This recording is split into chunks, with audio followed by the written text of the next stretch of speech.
This is Chapter 8 of Rethinking the Industrial Revolution, 5 Centuries of Transition from Agrarian to Industrial Capitalism in England, by Michael Andrew Žmolek.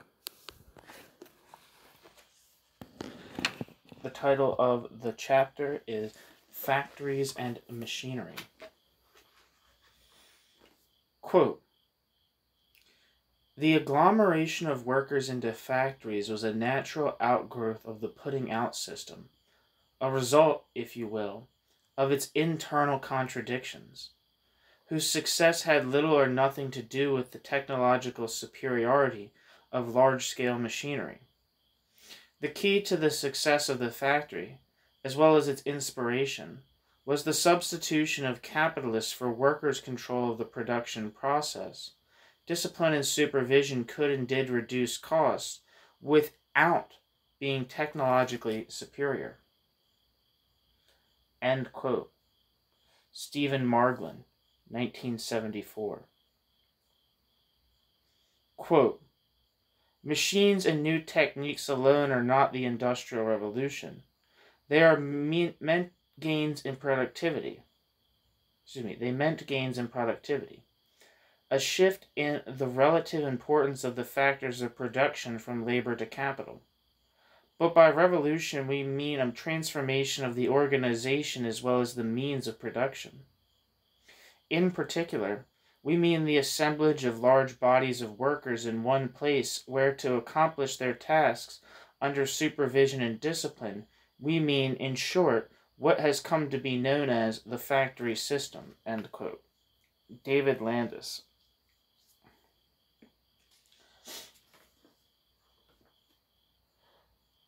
The winding down of operations in America and the resignation of Lord North were followed by a period of political instability prior to the ascension of the younger Pitt to office. It was also a period of recovery, as economic resources that had been diverted toward the war were now turned once again to domestic purposes. Parliamentary enclosures were renewed, and starting in 1782, quote, "almost every statistical series of production shows a sharp upward turn," end quote. Ashton. 1782 also coincides with the beginnings of a rapid expansion of the factory system and the use of new machinery, the jenny in particular, in domestic production of textiles. A spinner in 1812 is said to have been able to produce as much yarn as 200 spinners prior to the invention of the jenny. Dean and Cole, citing Ellison. Clearly, machinery played an important role in the Industrial Revolution by making dramatic increases in productivity possible.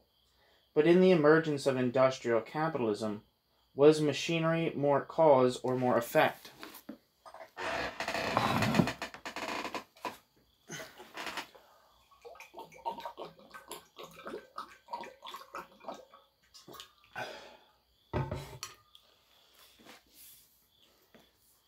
Mokyr, M-O-K-Y-R, like Toynbee, puts the turning point at 1760. Quote, "Before 1760, end quote, Mokyr writes, quote, "Stability was the rule and inventions the exception. Afterwards, it was the other way around," end quote. Mokyr, 1994. Yet, as we have seen, there was plenty of innovation to go around before 1760. Moreover, even if Mokyr's sweeping statement were in some sense accurate, placing the emphasis on innovation begs the question of why the pace of innovation increased in the latter half of the 18th century. In textiles, some machines such as the fulling mill and gig mill had been in use for centuries, whilst the designs necessary for mechanizing other stages of the textile production process had been worked out as early as the 16th century. Landis's metaphor of a, quote, "harvest of inventions," end quote, is therefore somewhat misleading. One might suggest that the Industrial Revolution was not so much a harvest of inventions, but rather a harvest in the ways in which both old and new technologies were applied to production. The question then becomes not one of explaining any sudden burst of technology, but how to explain this virtual explosion of productive output and productivity in specific branches of industry toward the end of the 18th century, particularly after 1782.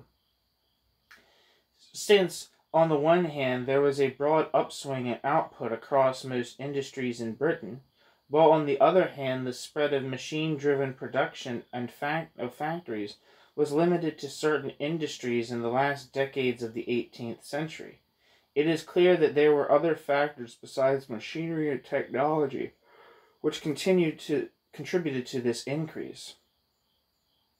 A relatively small number of factories appeared in the period between the Glorious Revolution of 1688 and of the 1780s, when the factory system began to spread. Nevertheless, during the century, a kind of fever for mechanical invention caught hold. There were many examples of failed inventors that we know of, but there were surely many more innovations of which no record survives. Wadsworth notes that, quote, "The idea of mechanical production had seized the cotton industry. Scores of men were making machines and equipping small factories. Scores of inventive minds were at work, contributing a modification here, an adaptation there, which had passed into the common stock. There was no machine without its history of trial and error, and the men whose names have become household words were surrounded by a whole society of inventors to whom the progress of cotton machinery owes hardly less than it does to them." End quote. Wadsworth and Mann, 1965.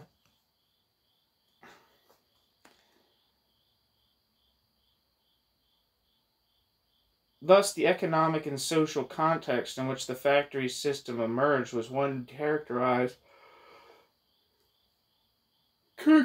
by an already existing obsession with machinery, based on experience that was replete with technical problems needing to be worked out.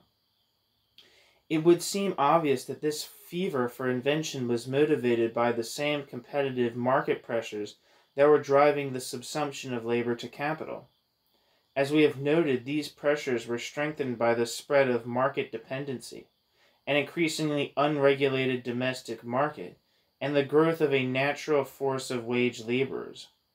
What role did machinery play? Was mechanical technology itself a driving force or merely a tool in this process?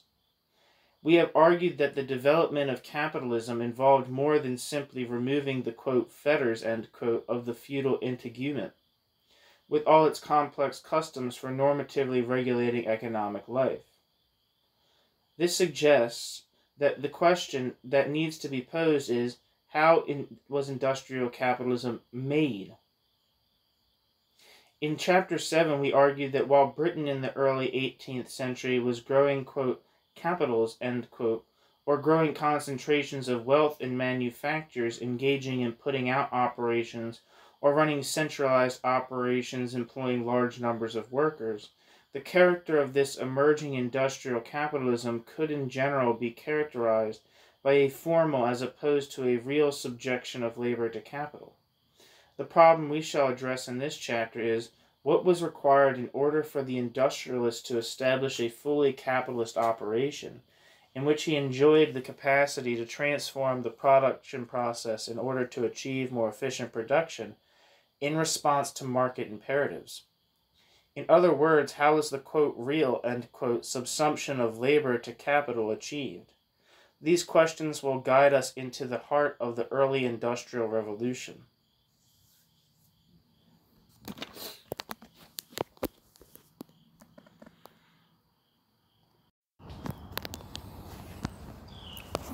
Wedgwood. Among the key regions of the Industrial Revolution in Britain, the West Midlands hosted more types of manufacturing going into the Industrial Revolution than any other country. County Staffordshire was not only home to coal and iron production, but it was also the, quote, home of English pottery, end quote.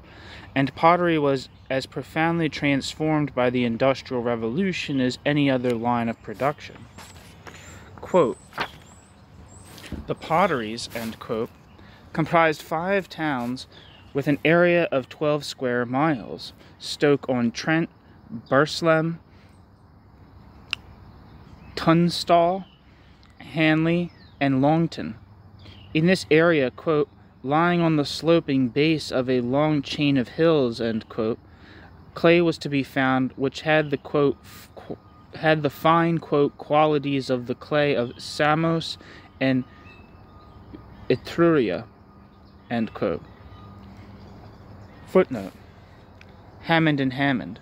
The region provided the necessary resources for pottery manufacturing. Quote, Burslem had a population of enfranchised copyholders, men of initiative and independence, who could dig for clay and even for coal on the adjacent waste, while 6 miles away they could obtain the lead ore that they needed for glazing, end quote. End footnote. In the 17th century, pottery was basically manufactured by peasants. It was a source of by-employment for some, not very different from weaving or spinning or other lines of cottage manufacturing. The potters here were ignorant of the use, then current all over England, of copper oxide for adding color. Toward the end of the 16th century, Gilbert Wedgwood, great-great-grandfather to Josiah Wedgwood, settled on Burslem, where he established a small pottery which supplemented the family income from farming. By legend, 1/3 of Burslem's inhabitants would come to bear the Wedgwood name by 1700.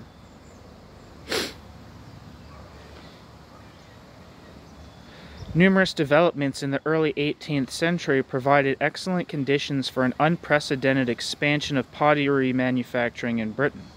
First, the growth of tea drinking and the spread of coffee houses locally brought about new demand for quality ceramics.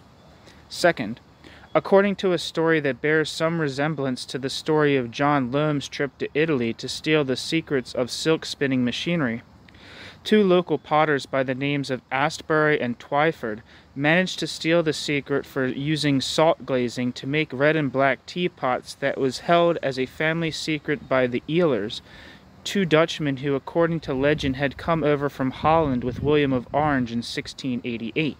Footnote.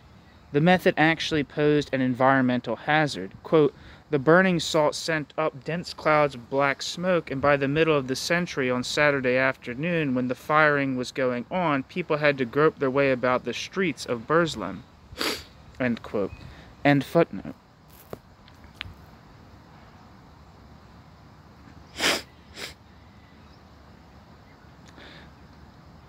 The Ehlers had set up their wares in London and Bradwell, and Astbury and Twyford managed to find employment with them long enough to steal the trade secret.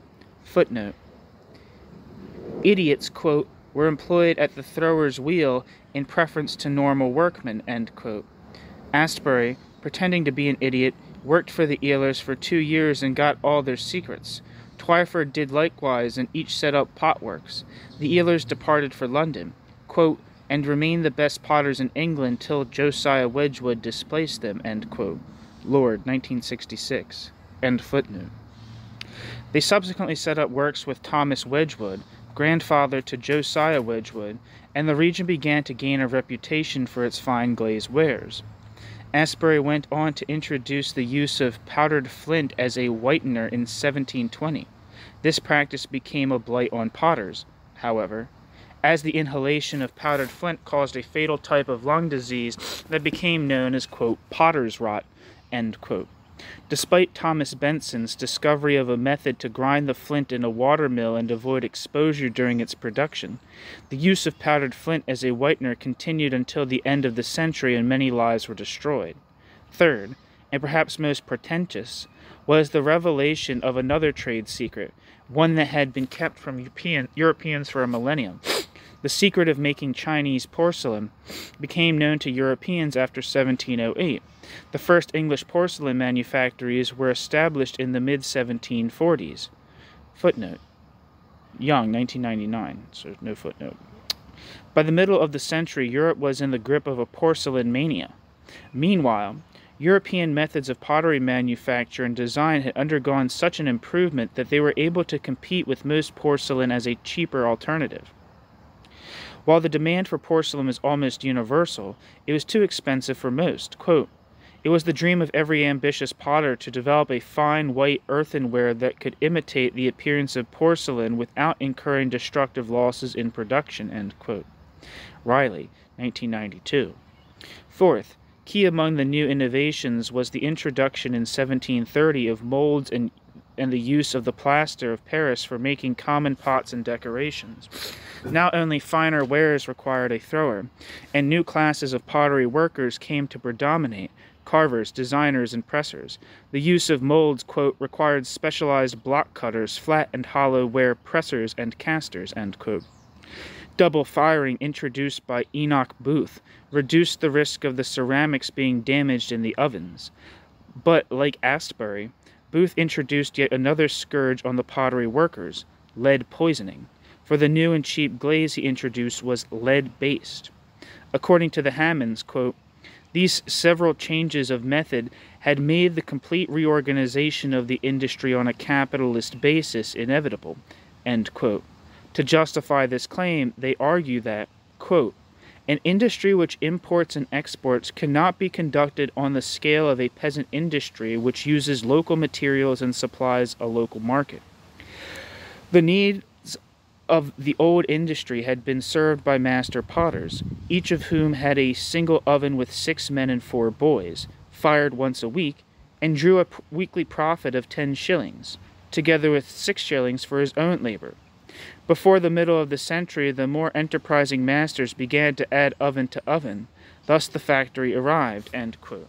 Hammond and Hammond, 1974. The Hammonds appear to equate adding ovens, or rather expanding the size of the operation in response to increasing demand in trade, with a transition to factory production. But much more was involved. It was Josiah Wedgwood who pioneered the factory system in pottery. An examination of his methods reveals much about the essence of factory production. The potting trade was not mentioned in the Statute of Apprentices in 1562, for it had always been a craft undertaken by potters dispersed throughout the countryside.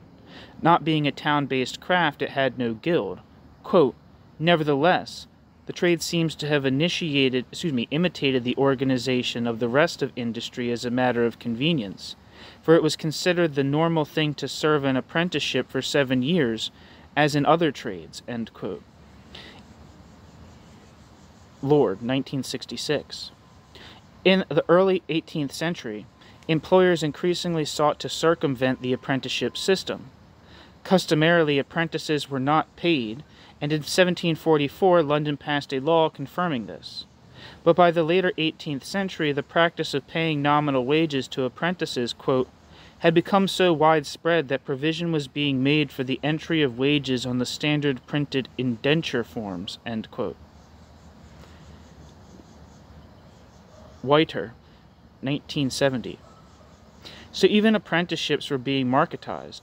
Josiah Wedgwood himself served a 5-year apprenticeship before he went into partnership with Thomas Wheeldon in 1754, provoking Josiah Spode, one of Wheeldon's apprentices, to leave him. Spode would go on to become Wedgwood's foremost competitor.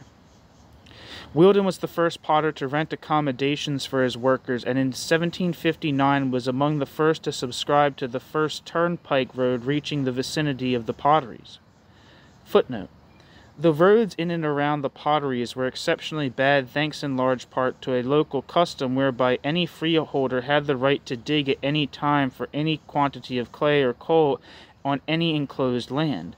While the custom ceased to be observed after 1720, many of the resulting holes in the roads could be more than a century old.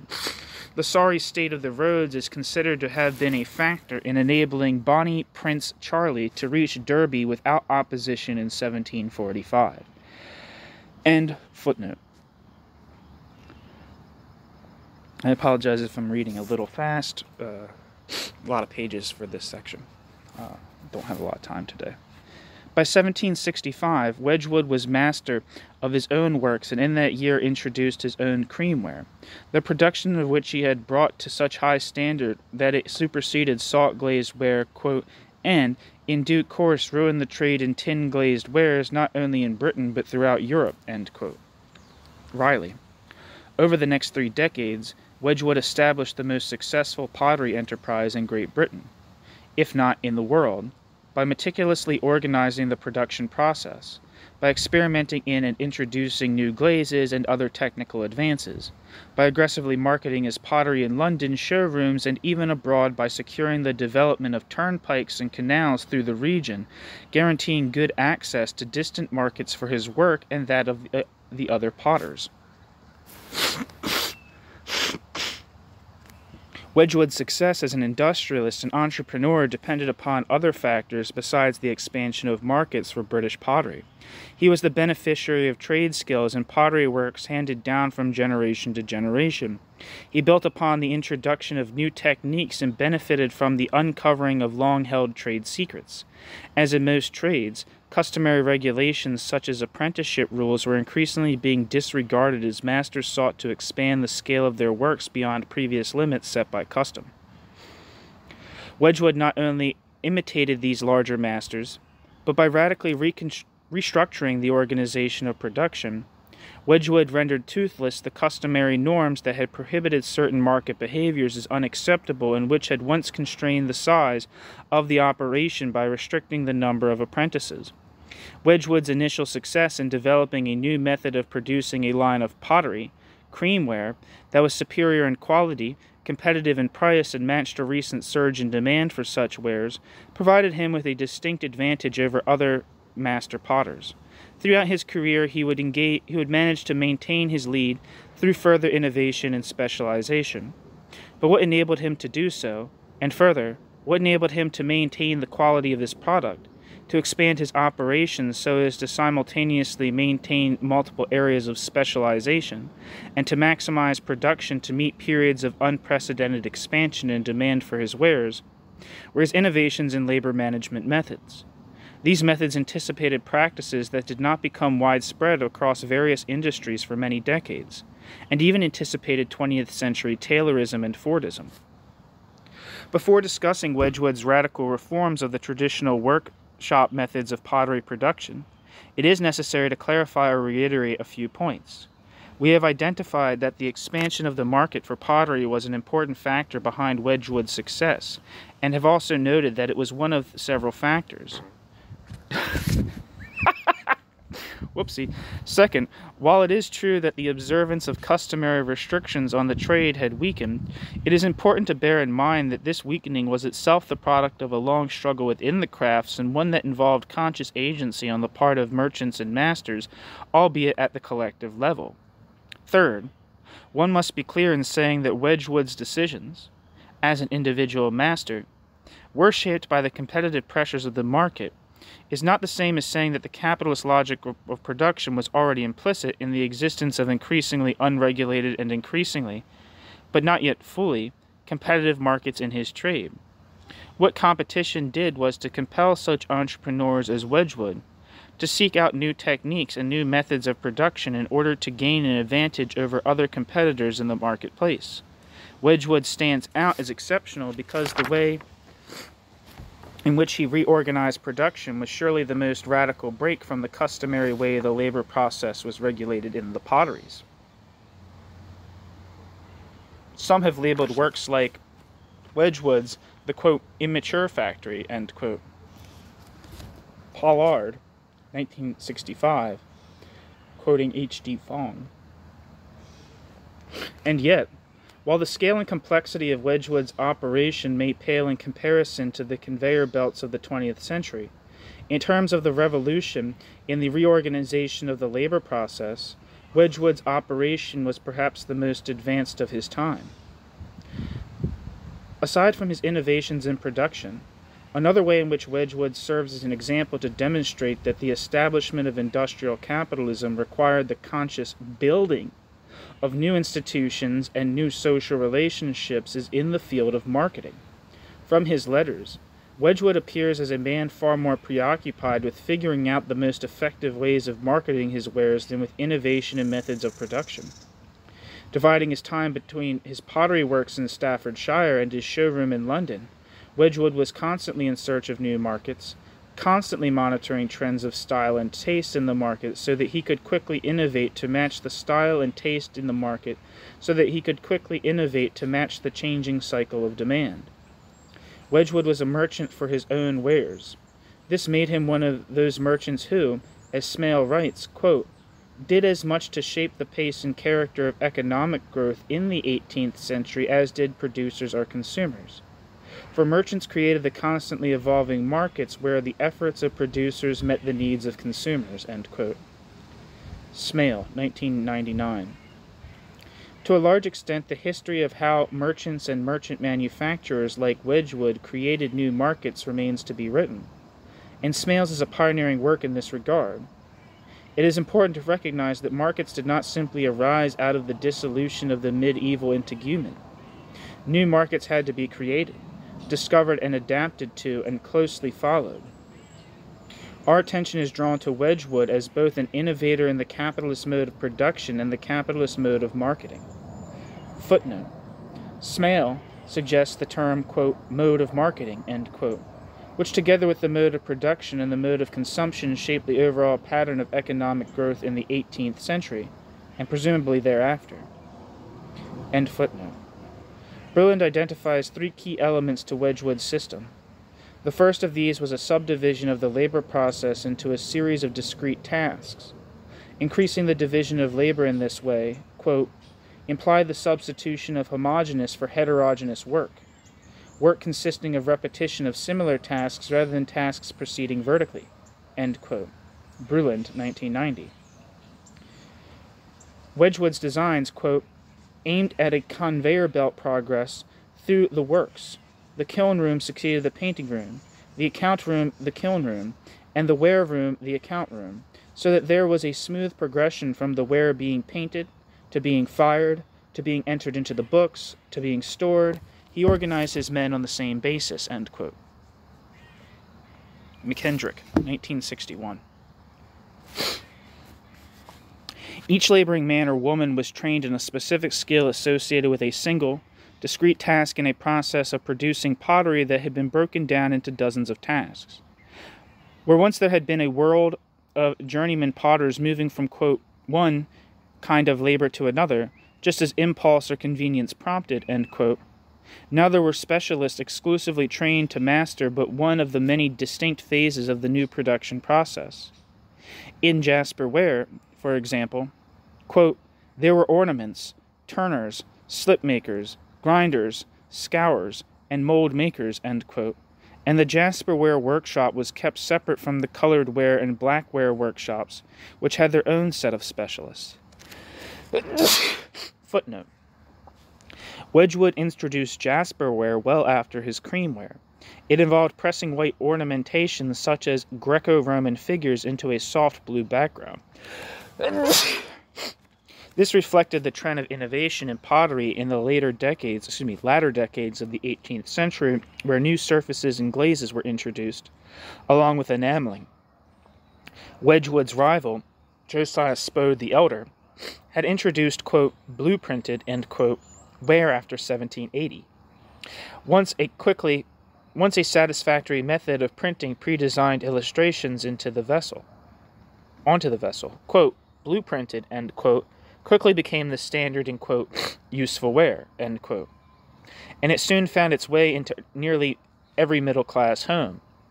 Spode's son, Josiah Spode the Younger, discovered a method of making cheap china by introducing bone paste into the mix. While the Wedgwoods set the standard for high-end ceramics, both the Spodes and the Wedgwoods made their fortunes by mass-producing low-end, quote, useful ware, end quote. Wedgwood also set the standard for the new modes of mass production, leading the dramatic transformation of the whole trade. End footnote. Where was I? Pottery is not the first industry to see the introduction of a significant division of labor, quote, early in the 18th century, bracket, the pin-making, end bracket, industry had achieved that high degree of division of labor by Adam Smith's description, end quote. Usher, 1982. The watchmaking trade had achieved a, quote, intense, end quote, division of labor by 1747. Quote, there were wheel forgers, wheel cutters, pinion makers, spring makers, cap and stud makers, jewelers, engravers, chasers, enamelers, beside the finishers who assembled the various parts and the key makers and chain makers who provided the accessories, end quote. Coal miners in 1700 were mostly either getters or drawlers. By 1800, quote, a growth in the size of the pits and the use of capital appliances had created specialized occupations including those of holers, hammermen, ramblers, punchers, loaders, trammers, hangers-on, and blanksmen, end quote. Ashton, 1964. While Wedgwood's conception of an advanced division of labor was surely informed by developments in other trades, he was likely also informed by the extensive division of labor that was used in the production of porcelain in China, where, quote, in the manufacture of porcelain, the division of labor is carried very far. The best is made at the village of Kiangsi, which contains 1 million of inhabitants. 70 hands are sometimes employed on a single cup, end quote. Riley, no, that's not Riley. That's Clark, 1871. I think. I don't know who actually is saying this. Footnote. Meanwhile, quote, silk and cloth are cultivated and manufactured in families, each man spinning, weaving and dyeing his own web, end quote. Wedgwood familiarized himself with porcelain production in China by reading contemporary French travelers and porcelain experts Jean-Baptiste Duhalde and François Xavier de Entrecôte. I don't know if I'm saying that right. Quote, the industrial assembly line was the result, and the Etruria factory was the first pottery in Europe to be designed specifically for mass production on these principles, end quote. Riley, 1992. End footnote.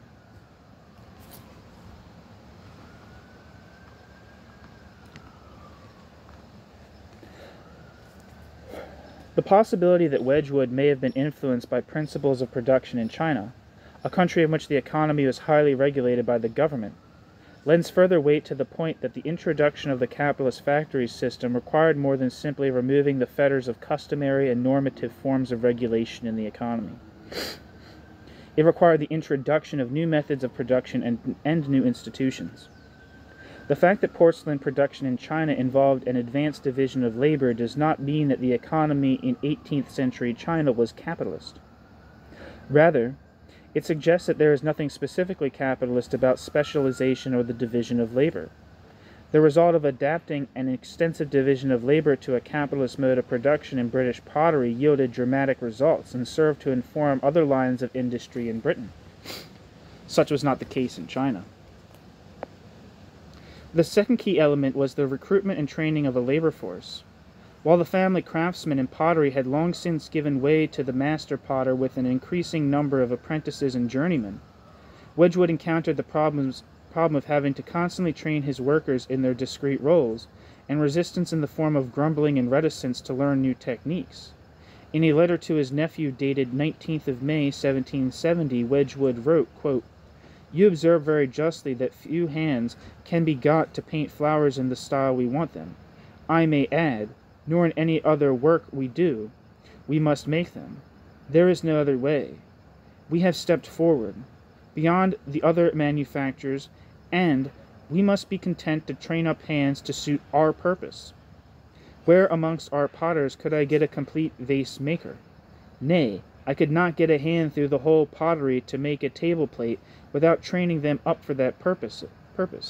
And you must be content to train up such painters as offer to you, and not turn them adrift because they cannot immediately form their hands to our new style, which if we consider what they have been doing all this while, we not ought to expect from them." End quote. Wedgwood, 1903.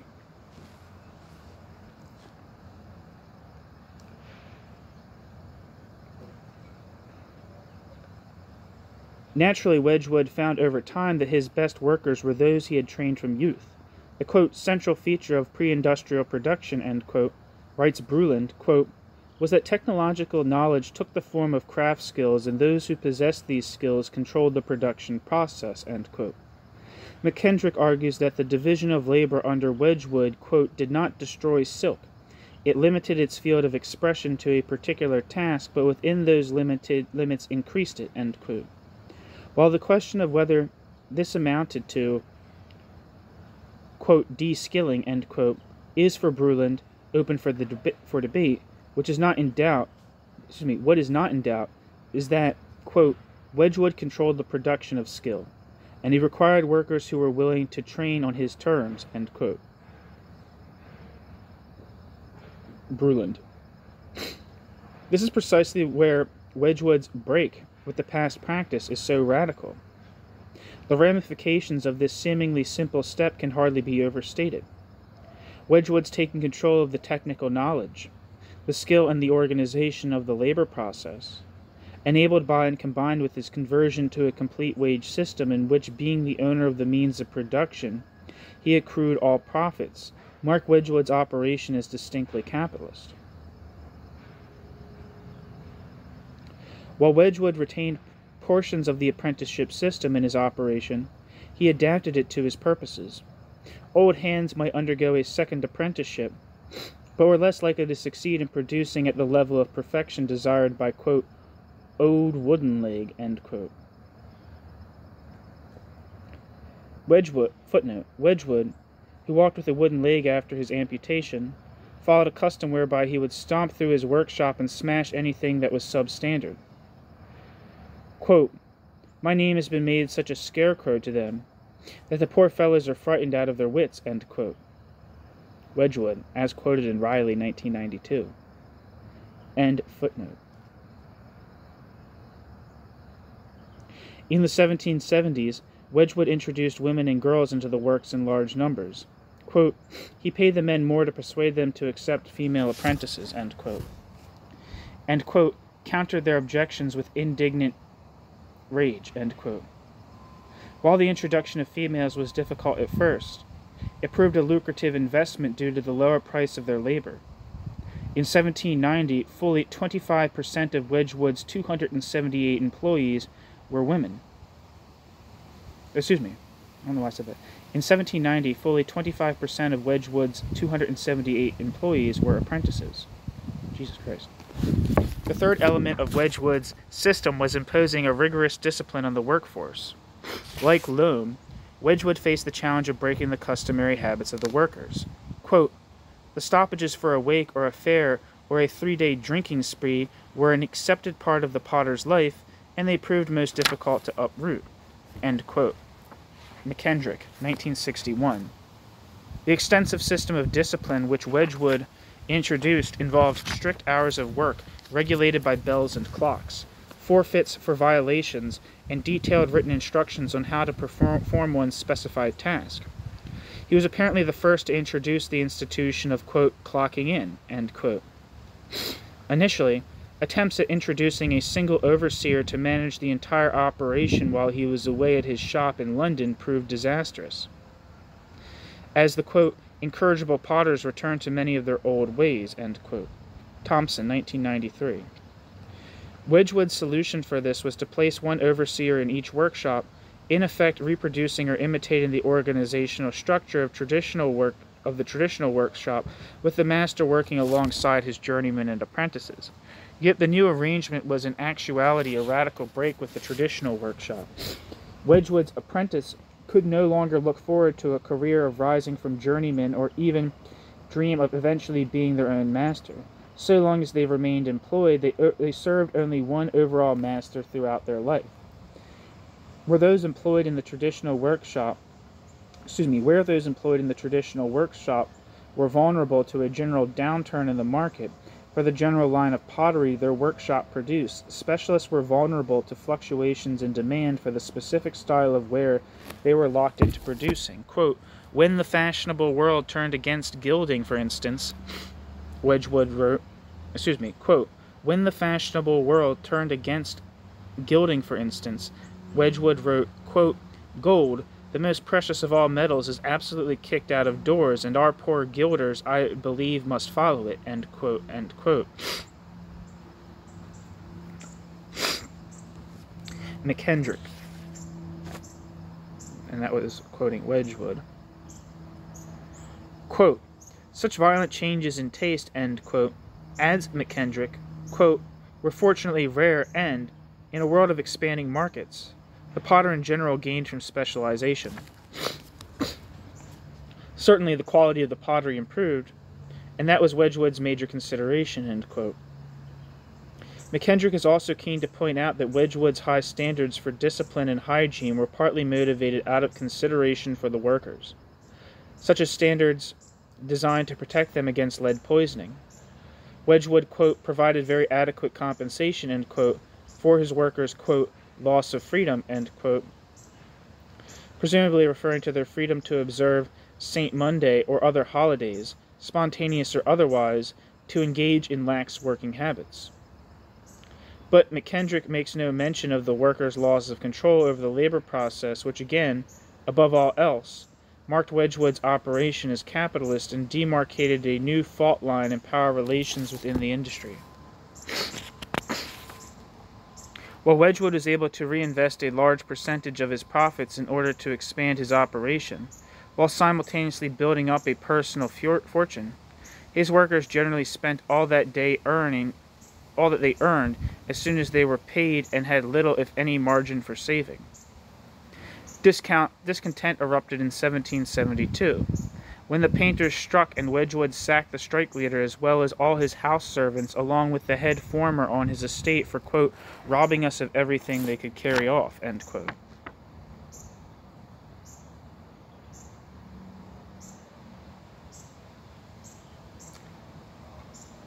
Riley. And during a depression in 1783, when Wedgwood was compelled to summon in the armed forces to disperse an insurrection at his Etruria works. McKendrick, 1961. Footnote, quote, he may have believed in liberty, but it was not the liberty to riot. And when in 1783 a riot broke out at Etruria, he summoned the military and dispersed the mob by force. 2 men were arrested, both of them convicted, and one of them subsequently hanged, end quote. End footnote. The fact that Wedgwood was able successfully to appeal for the state to intervene in a labor dispute by applying coercive force is itself testament to both the exceptional position of power that Wedgwood the capitalist enjoyed and the role of the state in demarcating power relations within the new capitalist order by decisively defending large-scale private property. We have chosen to begin this chapter with a discussion of Wedgwood for 2 reasons. First of all, Wedgwood serves as a classic example to demonstrate the rule that what distinguished the great capitalist entrepreneurs of the Industrial Revolution was how their complete reorganization of the labor process brought about the total or, quote, real, end quote, subsumption of the laborer to a capitalist logic governing the workplace. Secondly, however, if that rule implied the application of machine technology to production, Wedgwood serves as the perfect counterexample. Wedgwood carried off the whole reorganization of the labor process without the aid of machines. The closest example we can find in terms of Wedgwood's contributions to machine technology is the trundle cart that was used to carry the pots and vases from workshop to workshop as they passed through the various stages of production. The potteries continued to rely on the throwing wheel, a technology known to the ancient Egyptians as the basic instrument of production. When the steam engine arrived at the potteries in 1792, it was merely applied to grinding flint. This is not to say that there were no technological advances at all to be found in Wedgwood's operation. We know that Wedgwood was a genius at mastering the chemical properties of his glazes, and that he invented many new types. This surely gave his operation a much-needed edge over his rivals, which in turn may have ensured the success of his operation. So it would therefore be untrue to hold Wedgwood up as an example of the early capitalist master whose success did not derive from any technological advances whatsoever. Yet the chemical properties of his glazes cannot be said to be governing factors in how Wedgwood organized his workers. What did govern how Wedgwood organized his workers were his innovative labor management techniques, and these were surely much more fundamental to his success. And inasmuch as technology is defined as the practical application of knowledge, these techniques were themselves a form of technology. But at the same time, they were more than merely a type of technology, as the ramifications of such a reordering of the relations of production in the workplace involved a broader reorganization of the social relations of production in the economy as a whole.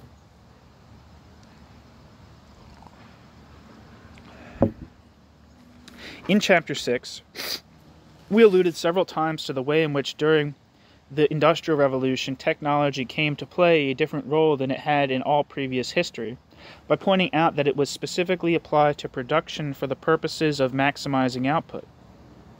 To the extent that the capitalist reorganization of the workplace was a kind of technology, then it was a technology specifically involving the control of the labor process by the owner of the means of production, which governed the application of other technologies during the Industrial Revolution, and under capitalism ever since. In the remainder of this chapter, as we review the progress of other early industrial capitalists, we will seek to explicate the specific and important role played by machine technology in the Industrial Revolution, bearing in mind that the example of Wedgwood demonstrates how it was possible to transform an entire branch of industry without the aid of any significant advances in mechanical technology.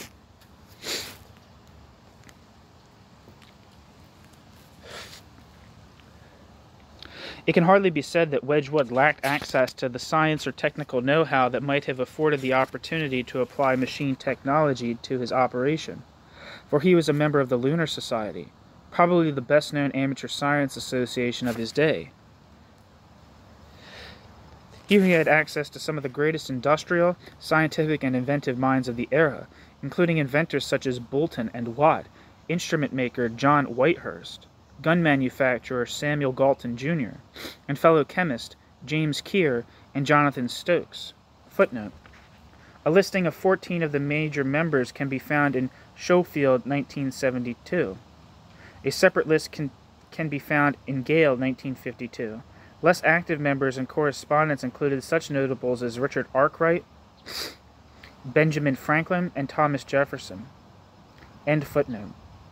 While, quote, the Royal Society with its doldrums during this period, end quote, while, quote, the Royal Society was in its doldrums during this period, end quote, provincial societies of amateur scientists and gentlemen manufacturers were appearing across England. Quote, relatively obscure towns like Spalding, Northampton, Peterborough, and Maidstone, for example, boasted such gatherings. Almost 30 are known to have existed. End quote. Matthias, 1972. To demonstrate the importance of these amateur science societies, Matthias points to, quote, a growing list of examples of innovations which sprang or appeared to spring from this fertile soil of scientific discourse and social nexus between men of science and industry. Steam power above all, but also the adolescent chemical industry with chlorine bleaching, sulfuric acid production, soda making, coal distillation, coal distillation. James Watt, Roebuck, Josiah Wedgwood, Lord Dundonald, George and Charles Mackintosh were all well-known individuals who personify these connections, end quote. End footnote. As previously noted, this contrasted sharply with France, where state rather than local and private patronage paved the way for French advantages as grants were provided, quote, through the Académie des Sciences, by military sponsorship, and direct industrial sponsorship, as with the research department attached to the Sèvres porcelain factory, working on glazes, enamels, and paints, end quote. Matthias, 1972. Even in chemistry, quote, where the linkage between scientific knowledge and industrial innovation was probably most intimate, end quote, state patronage was dominant in France. Matthias. For example, when Nicolas Leblanc patented a process for making alkali, sodium carbonate, he was responding directly to Louis XVI's offer of a cash prize for the solution. Matthias noticed that the extent of interest in, quote, amateur science, end quote, and the efforts to apply science to industry set England apart within Europe. We have already seen in the state-led industrialization of 17th century France, we have already seen that the state-led industrialization in 17th century France did not result in an industrial revolution, while privately led industrialization in Britain did. In Britain, private enterprise and proletarianization were far more advanced than in France by the late 18th century. A customary regulation of manufacturing gave way to market regulation. Leading manufacturers like Wedgwood were faced with the challenge of responding to changing and growing markets by finding new ways to innovate, specialize, and maximize. It was only logical that they should seek out the advice of scientists, share views with others like themselves, and that scientists and inventors should seek them out. There was profit in it as never before. The results are part of the story of the Industrial Revolution itself.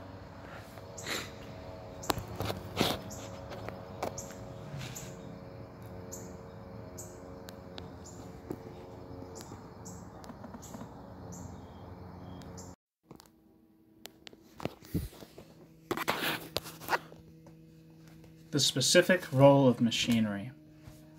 If it was possible for one of the leading entrepreneurs of the Industrial Revolution to transform his trade, pottery, into a capitalist, industrial operation without the aid of machinery, then it remains for us to examine the critical role that we know machinery did play in the Industrial Revolution. We also know from our review in Chapter 6 that even if Britain was not necessarily exceptional in terms of producing technology, it was exceptional in terms of applying technology to the production process and with greater frequency as the 18th century wore on. Before seeking an explanation for why this should have been the case, let us first examine what some prominent scholars have suggested about the role of machine technology in the Industrial Revolution.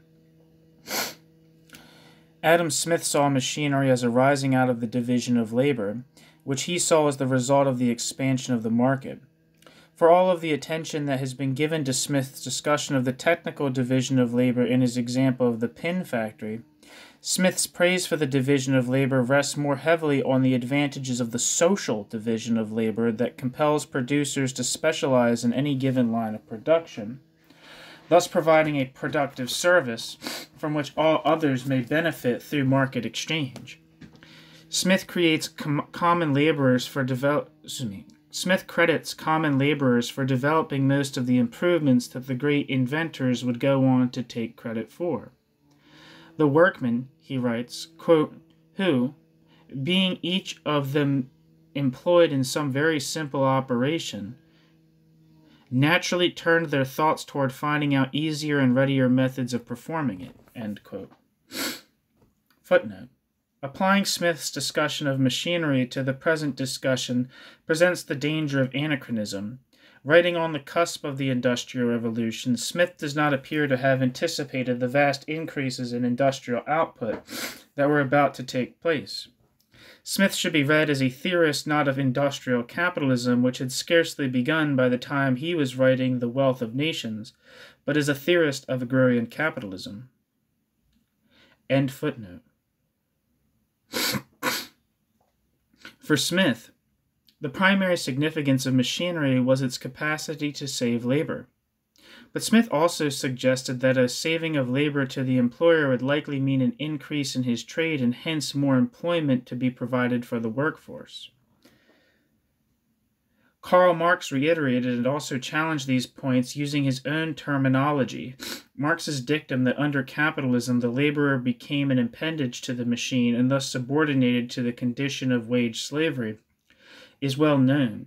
In his critique of the argument of Smith and other political economists, that the machinery which displaces laborers also frees up capital that will then be used to employ an even greater number of laborers, Marx emphasizes the countervailing tendency for machinery to reduce the amount of labor necessary to produce an even greater quantity of commodities, which sell at a lesser price, thus throwing the laborers out of work. Additionally, footnote. His argument continues as follows. The laborers, being trained in a given skill, now rendered useless, will be hard-pressed to find new work, even if the advance of their industry calls forth supporting industries that put others to work. Yet for the others, the same process will repeat itself. Quote, the number of men condemned to work in coal and metal mines increased enormously owing to the progress of the factory system. But during the last few decades, this increase of number has been less rapid, owing to the use of new machinery in mining. End quote. Marx.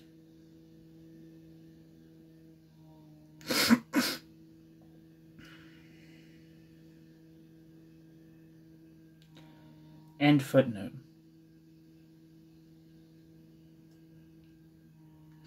Additionally, when the same commodities are being produced by machinery and by hand, the machine-owning capitalist is able to derive exceptional surplus value and thus exceptional profits based on the comparatively greater efficiency of the labor power he pays for, since he is able to, quote, replace the value of a day's labor power by a smaller portion of the value of the day's product, end quote.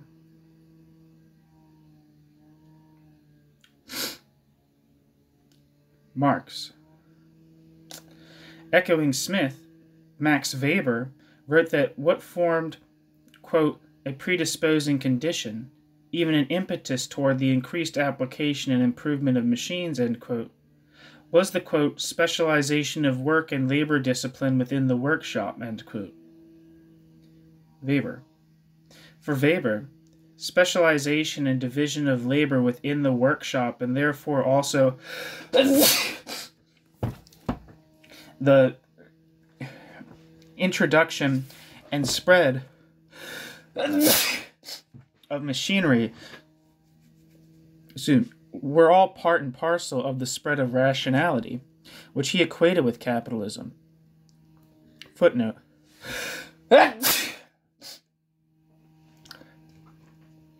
Weber believed that capitalism had been around since antiquity but gained its fullest expression in the factory.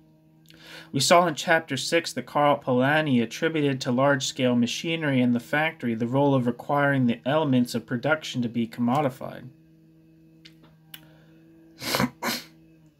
Footnote. This is actually an old footnote that I missed. Weber equates capitalism, its emergence, and its spread with, quote, rational commerce, end quote. Quote, rational commerce, end quote, writes Weber, quote, is the field in which quantitative reckoning first appeared to become dominant finally over the whole extent of economic life, end quote.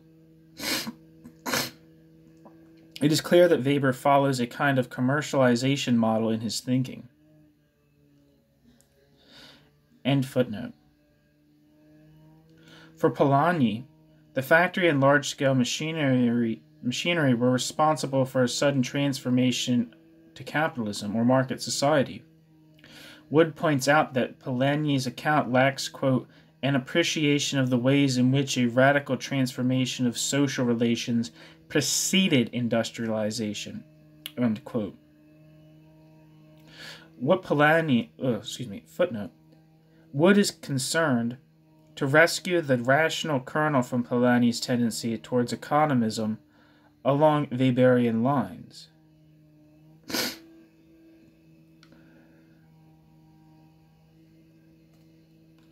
End footnote. What Polanyi and Weber have in common is a tendency to define capitalism as well as the technology of capitalism in strictly economic terms. Fernand Braudel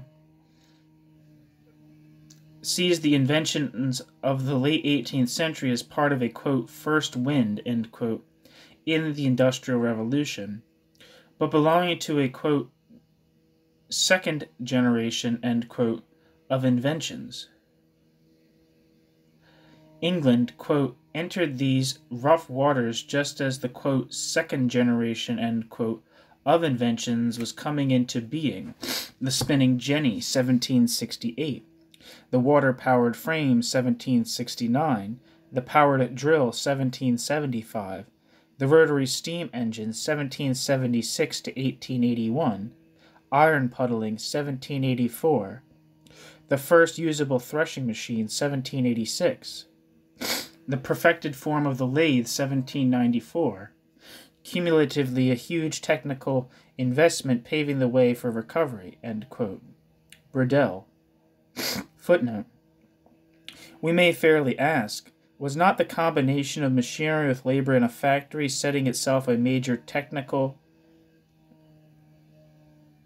innovation? Of course, power-driven factory production of textiles began in silk, but cotton soon eclipsed silk, which was already in decline by the end of the 18th century.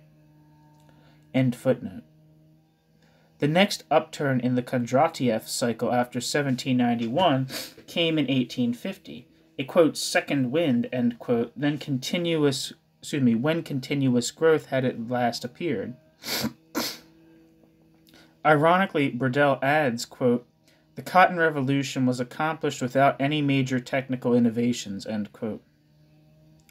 By which he means that cotton was revolutionized prior to the application of steam power. This downgrading of the new spinning machinery to the status of minor inventions is peculiar and beyond measurable force. It is unclear what Burdell's criteria for rating different types of technology are. But what interests us about Burdell's approach to the technology of the Industrial Revolution is the way innovations come in waves, responding to broader economic trends and pressures. Here it is not innovation in machinery driving the economy, but economic change driving innovation. Sorry, I gotta blow my nose. This shit's getting crazy. Every time I start reading, it's...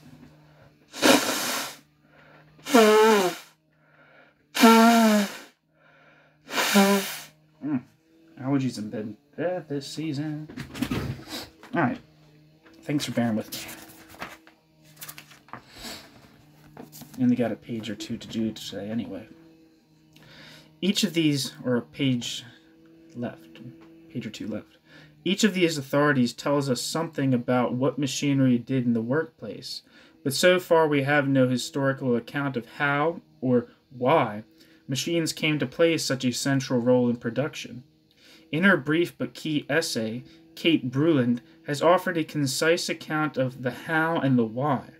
Bruland argues that a, quote, purely managerial and organizational, end quote, transformation of the workplace, such as that effected in pottery by Josiah Wedgwood, quote, could produce growth in output and productivity, fall in costs of production, and changes in industry structure, end quote.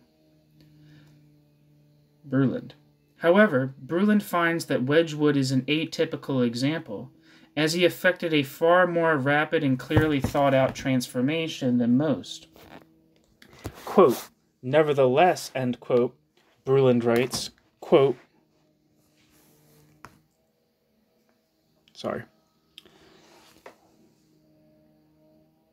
the overall process of change which it implies was very widespread. It occurred in many industries, over a longer time scale, with less clarity in terms of objectives and less clarity in terms of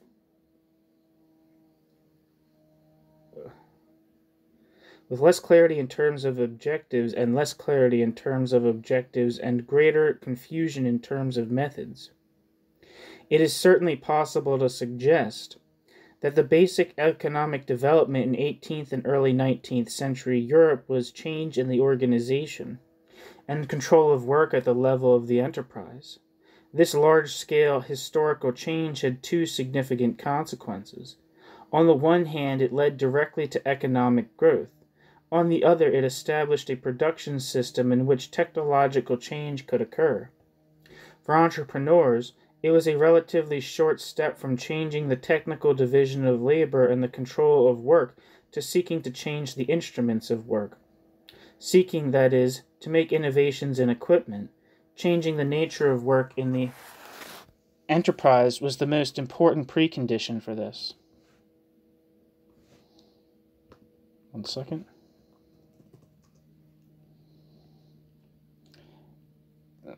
End quote. Footnote. Brulin suggests that Wedgwood-style organizational transformations were, quote, a key element in so-called, quote, proto-industrialization, end quote, processes, end quote. The extent to which cottage manufacturing-based organization, such as inputting-out systems, contributed to the organizational methods later applied in factories in an area in need of further research. Is an area in need of further research.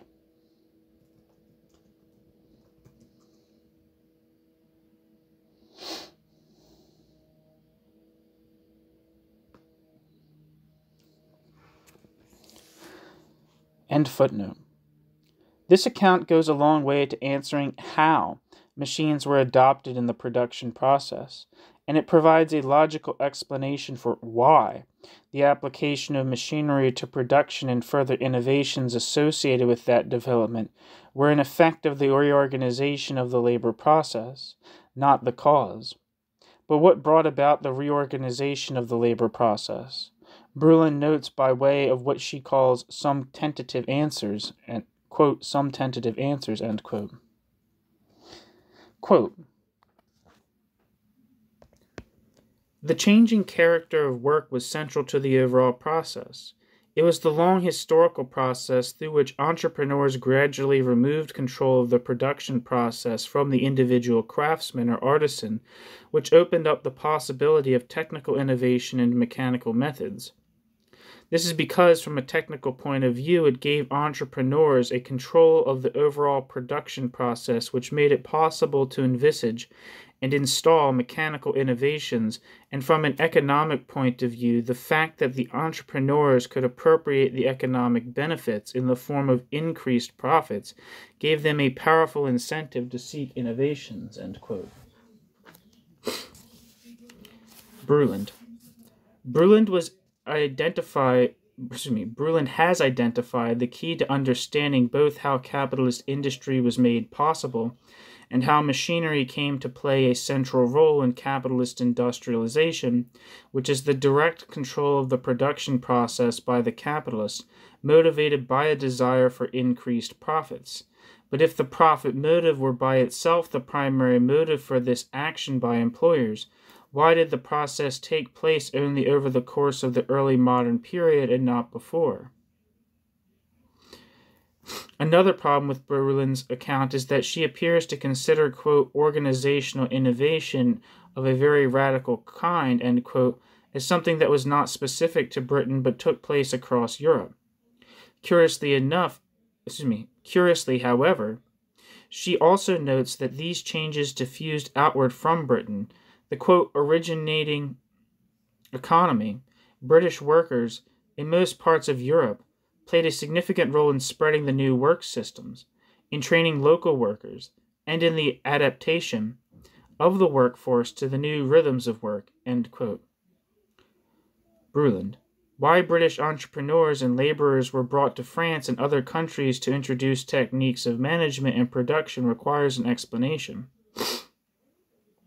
What the theory of agrarian capitalism suggests is that the, quote, incentives, end quote, that encouraged the entrepreneur to innovate were actually market imperatives, arising from,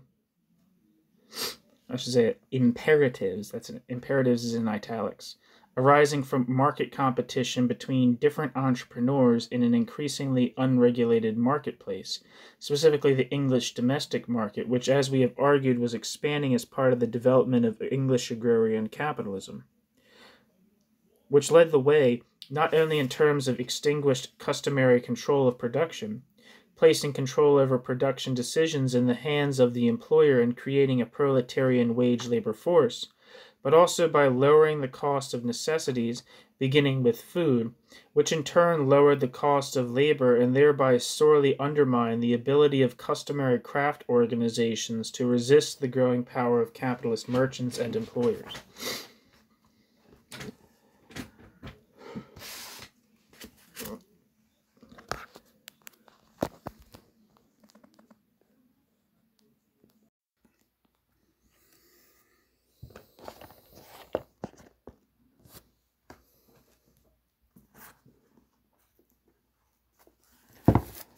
Manufacture versus machinofacture. Explanations resting upon technological determinism or a technological model give technology a primary causal role in the development of industrial capitalism. As we argued in Chapter 6, this is to mistake cause for effect. The application of machinery to production was secondary to the reorganization of production in a capitalist direction. That is, in order that production decisions could be made to respond to market indicators in an environment of market competition. Smith and Weber appear to have recognized this inasmuch as they trace the, quote, predisposition, end quote, to introduce and innovate in machinery within production to the division of labor. But they do not take the analysis any further than this.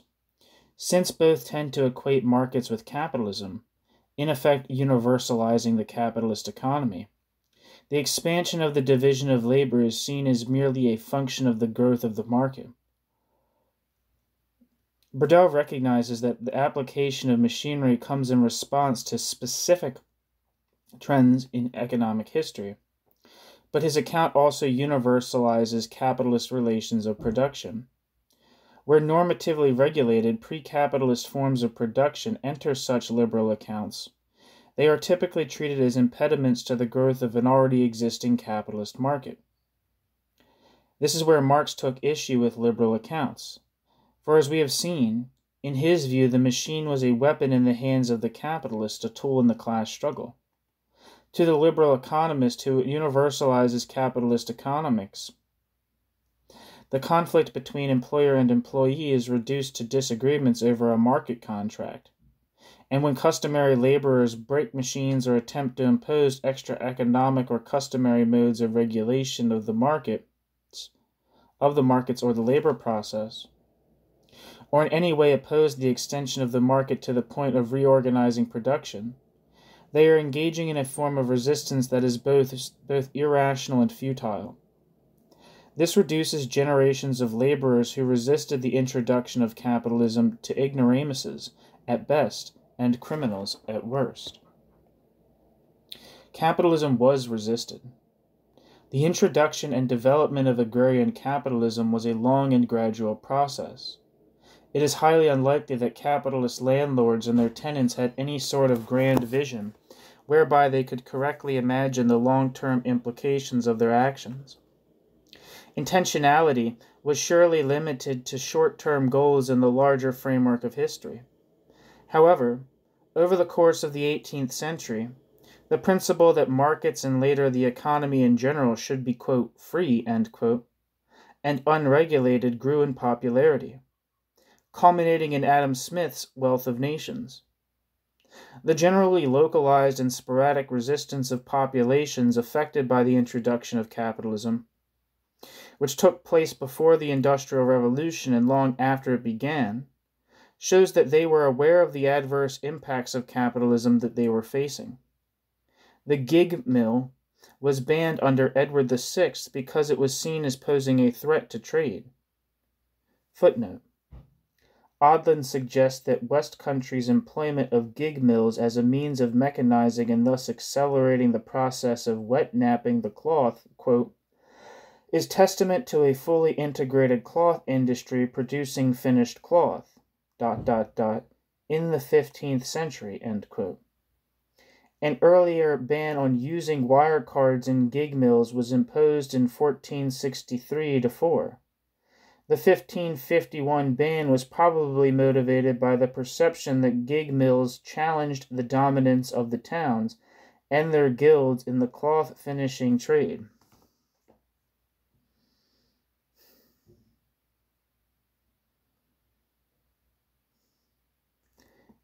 End footnote. By the 18th century, this logic was increasingly seen as outmoded. Agriculture now served as a remarkable example of how investing considerable sums for purposes of improvement could greatly enhance profitability. The same was true of transport as investors turned from turnpikes to the mania of canal building starting in the 1750s. As the advantages offered by machines grew steadily more apparent, the legitimacy that customary opposition to machinery enjoyed stayed steadily eroded. We shall explore below the ways in which the right to halt the introduction of, or to destroy, machinery that threatened a trade had a legitimacy rooted in custom, even if that legitimacy waned between the 17th and 19th centuries. Here we will consider some of the key innovations normally associated with the Industrial Revolution, their advantages, to whom they were advantageous and to whom they were disadvantageous. While the advantages of machinery were multifaceted, the advantage of reducing the necessary labor time required to produce a given item that they offered was not unknown outside the factory. When placed in the workshop of a small master, the benefits could possibly be enjoyed by not only the small master, but also his journeyman, if any, or his family. This was possible with a simple, manually powered mechanism like the spinning jenny. According to legend, once the jenny was introduced, protests broke out between the years of 1768 and 1770, forcing the jenny's reputed inventor, James Hargreaves, to remove to Nottingham, where he and his partner Thomas James set up a small factory employing jennies. But this story is mired in, quote, inextricable confusion, end quote. While it does appear that there were attacks on the jenny, it remains unclear whether it is actually true that Hargreaves was attacked and forced to leave. Footnote. Part of the confusion arises from the fact that in 1768 there were violent demonstrations over an election in Preston. Quote, for 3 months the town, was, held up by bands of hired factions who had done much damage to life and limb and property, end quote. A day after the election ended, 2 men were arrested for, quote, signing a paper, end quote, declaring, declaring that 10,000 men would come and destroy Blackburn, end quote. Wadsworth and Mann, 1961. Whether the violence that subsequently took place in Blackburn had to do with this threat or the jenny is unclear.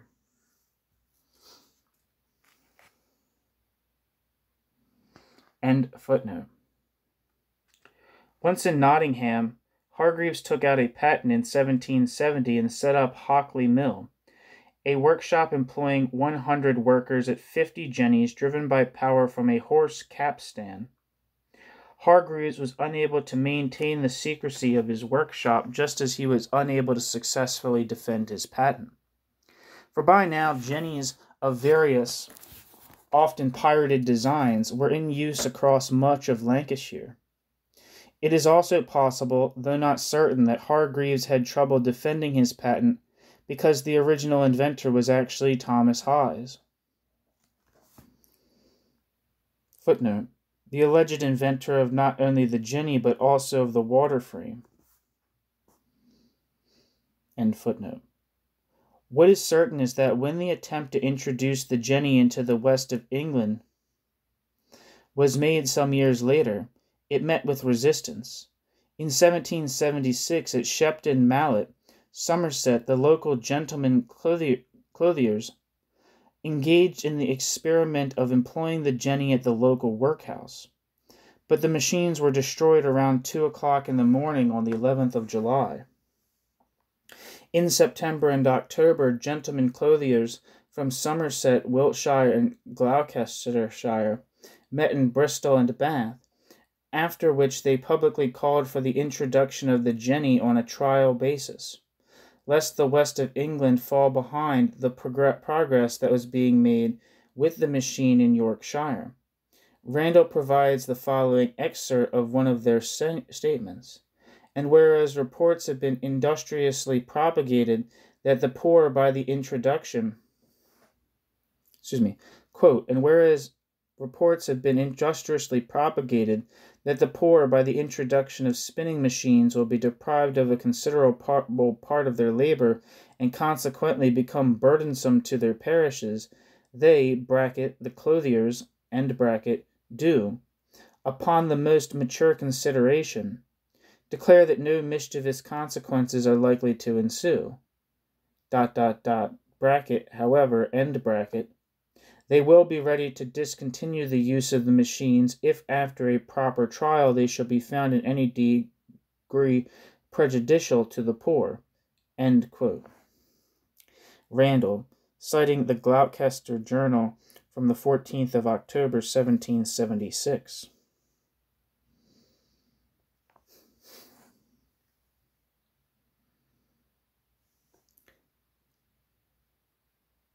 The polite tenor of this statement says a great deal about the state of relations in manufacturing at the outset of the Industrial Revolution. Feeling the pressures of competition coming from the Northwest, the clothiers are nonetheless confronted with the prospect of violence against their property coming from the local wool workers. The wool workers themselves responded to the clothiers' persuasion by petitioning Parliament to abolish the jenny. Upon rejection, the workers conciliated and agreed to allow only the workhouse to operate with jennies, under their inspection. Another incident of jenny breaking took place in nearby Frome in 1781, the last major incident against the jenny. Owing to the inability of the jenny to cope with the finer yarns used in the specialized woolen production of the West England, the jenny was not reintroduced until the trade boom between approximately 1787 and 1793, when it gained wide acceptance, amidst lingering resentments. Randall, 1991. The woolen trade in the West was organized around the gentleman clothier, who oversaw a complex putting out operation, inclusive of each stage of the production process. In West Yorkshire, by contrast, the master clothier, or small master, often undertook scribbling, spinning, and weaving in his workshop or home, selling his product in an unfinished state at the cloth hall to the gentleman merchant who put out for the finishing. Thus in Yorkshire, the master clothier who introduced the jenny into his workshop gained an advantage over his fellows, and at least after some early resistance of an unclear nature in the late 1760s, the jenny began to spread quickly. Some of the larger masters would go on to add more machines to the point of setting up small factories. But in the west of England, spinning was still a domestic affair, and spinners saw that while the jenny would benefit the gentleman clothier, it offered them no immediate advantage, which may explain why the first experiment with it took place in a public workhouse. The woolen trade in the west of England knew a greater concentration of capital, greater specialization and skill development, and a greater degree of proletarianization than it did in West Riding. Yet in West Riding, machinery spread rapidly. While, quote, craft consciousness and solidarity proved to be one of the major stumbling blocks to the mechanization of the industry of the West Country, end quote. Randall points out that this is precisely the opposite of what, quote, proto-industrialization, end quote, theory would predict. Footnote. According to, quote, proto-industrialization theory, end quote, says Randall, the Kauf system, characterized by artisan domestic production in by-employment with agricultural activities, end quote, approximates to the situation prevailing in West Riding. and is supposed to develop in the direction of a Verlag system, quote, in which capitalist control has been extended into a putting out system where workers, divorced from agriculture, depending entirely on wages from industrial production, end quote. Yet, while production relations in the west of England approximated the Verlag system, and industrialization was stalled, West Riding moved straight from Kauf system to Industrial Revolution. Problems with proto-industrialization theory continue to abound.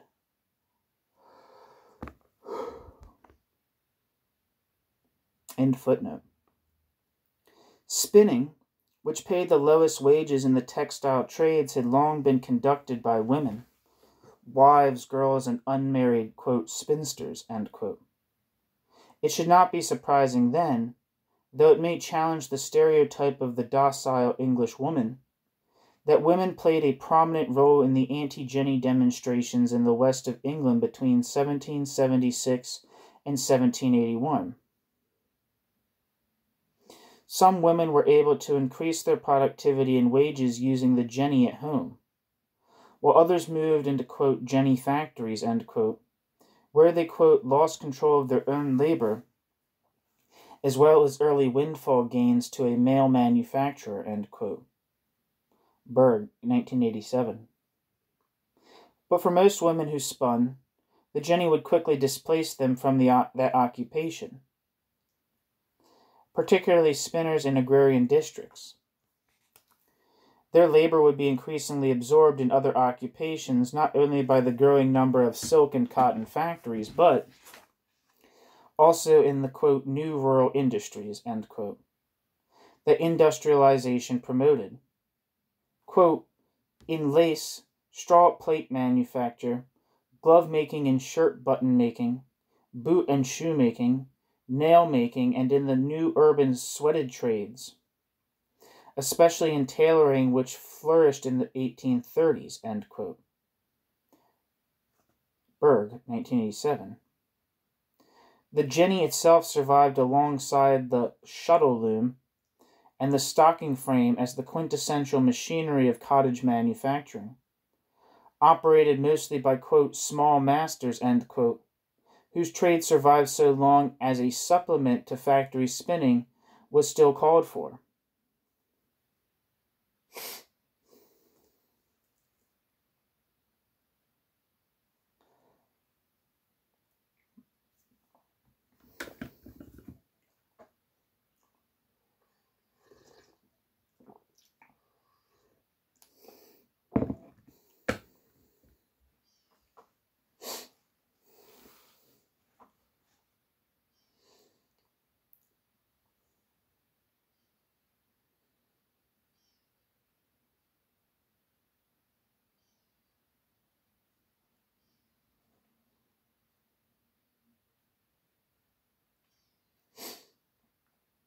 While Kay's flying shuttle had met initial resistance in West Riding in the 1770s, it was in general use by the 1780s. Its introduction in the west of England, however, was met with extraordinary resistance, starting with protest at Trowbridge in 1785 and 1792. A nonviolent protest persuaded the clothier Nathaniel Watts to take down his loom in Rodborough, Gloucestershire, in 1793. He complied, and it was not reintroduced until 1798, when weavers were in high demand. In other textile towns of the West, the shuttle did not arrive until as late as 1803.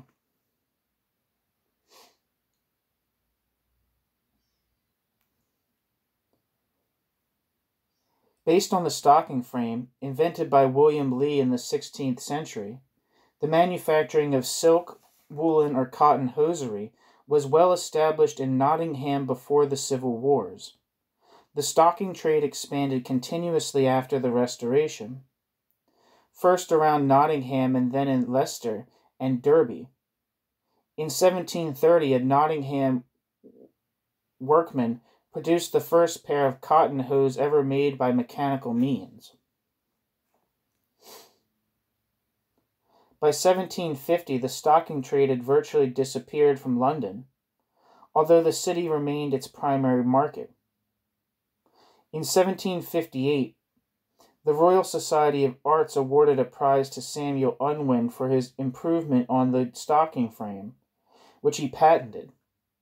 In the same year, Samuel Need and Jedediah Strutt took out a patent on an innovation that enabled the frame to make ribbed stockings.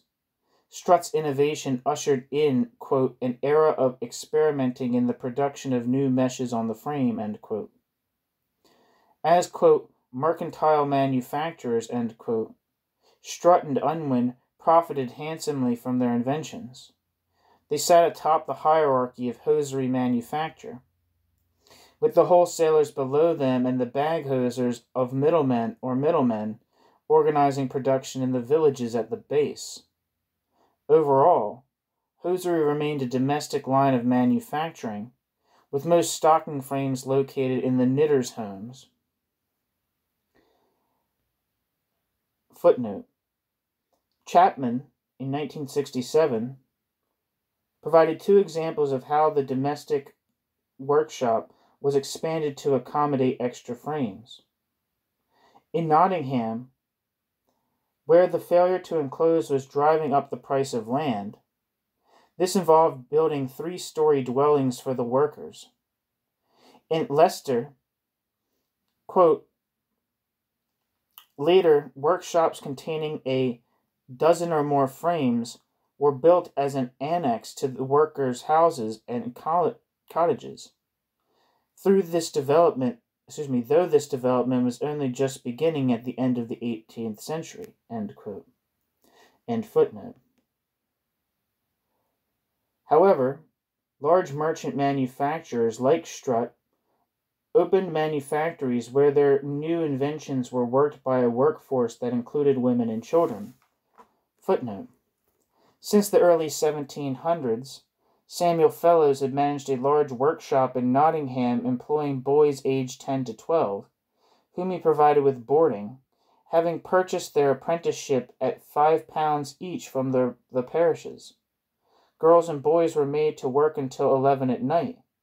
Parish officials complained that the masters would take on the apprentices solely for making a profit before turning them loose, after which they were seen as a burden on the local parishes. Chapman, 1967. However, it was probably more expensive for these masters to provide boarding for their child apprentices, as opposed to apprenticing children in the countryside. A cheaper solution called, quote, colting, end quote, was later introduced, which dispensed with formal apprenticeship, drawing condemnation from the framework knitters' unions. End footnote. Chapman argues that a primary motivation for the hosiery masters to establish manufactories may have been the need to retain control over the secrets of their innovations. An observation which underscores how markets were becoming increasingly competitive. Footnote: for example, having purchased the secret to a method for producing imitation, quote, Spanish, end quote, eyelet hole mitts, contrived by Samuel Betts and Ferdinando Shaw, Samuel Fellows built a large factory in Nottingham. This, according to Chapman, was the first attempt to build a factory as a, quote, safe box, end quote, for a trade secret, while others with new or stolen innovations then followed suit in Nottingham and elsewhere.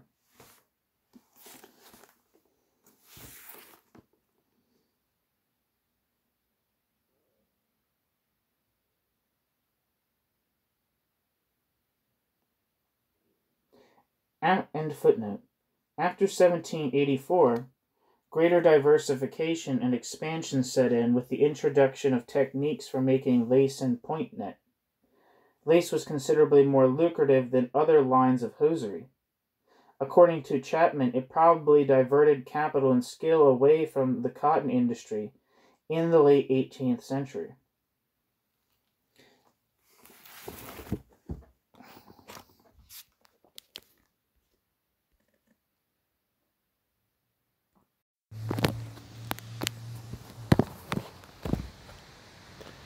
In the garret or spare room of the domestic producer, the jenny, the stocking frame, or the shuttle loom could be employed to increase personal income through a saving of labor.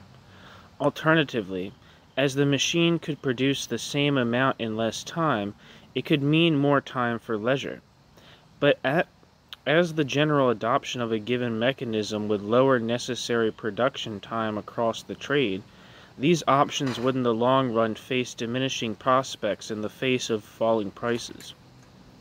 The size of the machine that could be operated in the domestic workshop was limited by the domestic worker's reliance on muscle as a source of power. Larger machinery required non-human power sources, equidae, water, or steam. The first factories of Wyatt and Paul were powered by donkeys, Arkwright's first mill by horses. These were no small steps. They were early trials in switching the source of the machine's power to a non-human source, and that which actually facilitated two further steps: the concentration of machinery into larger workshops or factories and taking control of the labor process itself out of the hands of the workers. For Marx, machinery played a critical role in the conversion of manufactures to capitalist industry, because it played a role in separating the direct producers from the means of subsistence. Marx argued that to say, quote, machinery cuts off the workmen from their means of subsistence, in economical parlance, tantamount to this, that machinery liberates means of subsistence for the workman, or converts those means into capital for his employment, end quote. Footnote. Applying Marx's extensive chapter on machinery and capital to the present discussion presents the danger of anachronism, for in that chapter Marx is mainly concerned with the state of machinery as used in factories in the mid-19th century, a period we will come to discuss only when we reach Part 3. End footnote. Following Poncelet, and Babbage, Marx identified three components of the machine. Quote, all fully developed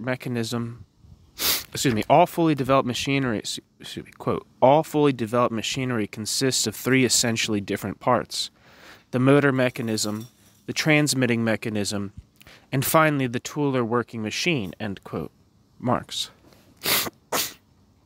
Usher, being more concerned with the history of engineering than the role of the machine in the social and industrial revolution, found that this definition, quote, ignores the distinction that can advisedly be made between mechanical elements and an extensive train of mechanism, end quote.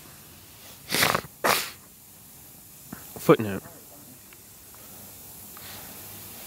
Quote, the history of invention is more readily understood as a cumulative process if it is actually analyzed as a progressive development of larger and more elegant trains of mechanism, which are synthesized and composed by the arrangement of individual parts to achieve specific objectives, end quote. End footnote. Usher cites the medieval clock makers as the forerunners of the modern engineer, who made the large-scale gearing of the factory possible. This puts all the focus on the skilled work of the engineers. Gearing, water wheels, and steam engines made large-scale machinifacture possible. But these did not supplant the work of masses of domestic workers.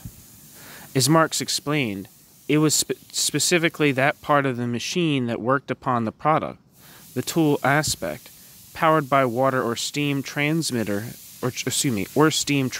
through gearing that did. Quote, the machine proper is therefore a mechanism that, after being set in motion, performs with its tools the same operations that were formerly done by the workman with similar tools. It is this last part of the handicraftsman's implement that is first seized upon by the Industrial Revolution, leaving the workman In addition to his new labor of watching the machine with his eyes and correcting its mistakes with his hands, the merely mechanical part of being the motive power, end quote. Marx. In effect, the machine obviated the need for a detailed division of labor. Manual work is literally taken from the hands of the workers by the substitution of the machine for the tools and the hands of the workers who, now alienated from the craft aspect of work, is left to attend all the remaining chores subsequent to the actual productive activity itself. Once again, I don't know why I said that. One activity, the repairing of threads, makes for an exception. The children who were charged with this task must have understood how vital this activity was, since they were interacting with the material in the midst of the process of production, and this may have provided them with a greater sense of their own importance to the operation of the factory as a whole. Rules and oversight were necessary, but mainly in the service of attending to the machine, to ensure its uninterrupted operation. During the early years, when Arkwright's factories ran through the night, the machines were idle for only 1 hour to allow for dusting and cleaning, yet when profits were high, even that hour was not spared. By contrast, the means of production in Wedgwood's potteries were the potter's wheel, the clay, the stencils, and other hand tools. In order to effect a truly capitalist operation, in order to make, quote, such machines of the men as cannot err, end quote, Wedgwood would have to devise an extraordinary code of factory discipline in order to reduce the actions of the workers to simple, discrete operations, very much as would be expected of a machine.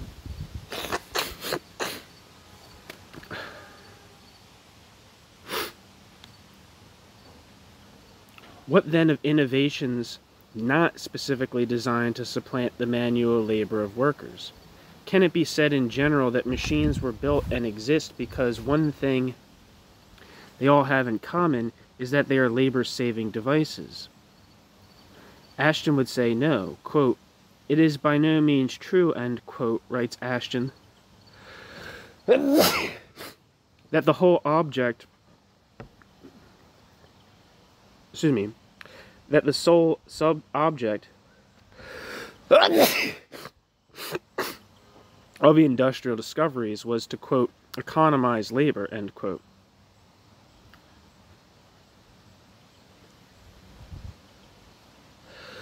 Man, these allergies, Jesus Christ. Telford's an innovative, quote, method of dressing the roads with small angular fragments of stone as to make this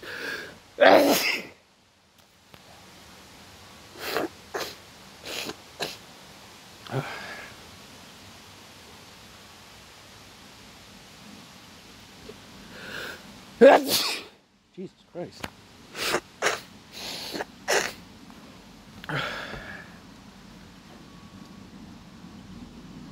Some of the early, Telford's innovative method of dressing the roads with smaller angular fragments of stone is to make the surface impervious to water, quote, end quote, for example, was, quote, prodigal of labor, end quote.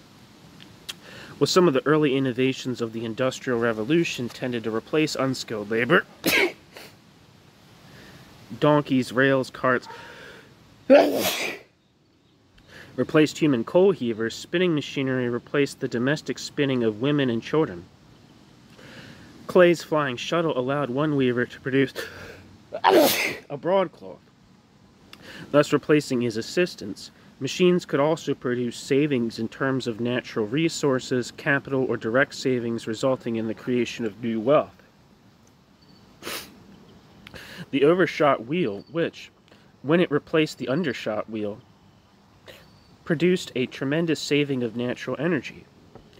Newcomen's engine, then applied to pumping water out of mines, obviated the need for keeping large numbers of horses for that purpose. yielding a saving of capital. Quote, almost all technological change, end quote, writes Mokier, quote, saves all factors of production relative to output, although it may save some more than others, end quote. The general emphasis was on time saving. For the longer that goods are made in production or storage, the greater the cost in respect, writes Ashton. The greater the cost. In no respect, writes Ashton, did the men of the 18th century differ more from their predecessors than their attitude towards time. Quote, no one can read through the correspondence of the period without noticing the stress laid on punctuality and the exasperation caused by any unnecessary delay, end quote. Footnote. A Bristol merchant observed in 1695 that the halving of prices on many goods in the preceding decades, quote, proceeds from the ingenuity of the manufacturer, and the improvements he makes in his ways of working. Thus the refiner of sugars goes through that operation in a month, which our forefathers required 4 months to effect. Thus the distillers draw more spirits in less time than those formerly did who taught them the art. Books are printed instead of written. Lead is smelted by wind furnaces instead of blowing from bellows, all of which save the labor of many hands, so the wages of those employed need not be lessened, end quote. Coleman quoting Carey, 1972. End footnote. Nevertheless, time saving and labor saving largely amounted to the same thing where production was concerned. As Moke here observes, quote, the speeding up of production and distribution of the new machines and new means of transport made it possible to transmute circulating into fixed capital. The process is at the center of what is called the Industrial Revolution, end quote. Moke here. The application of machinery accomplishes precisely this result, the transmutation of circulating into fixed capital through a reduction in necessary labor time. In the hands of the capitalist, any saving in the time it takes to produce something amounts to a saving of capital.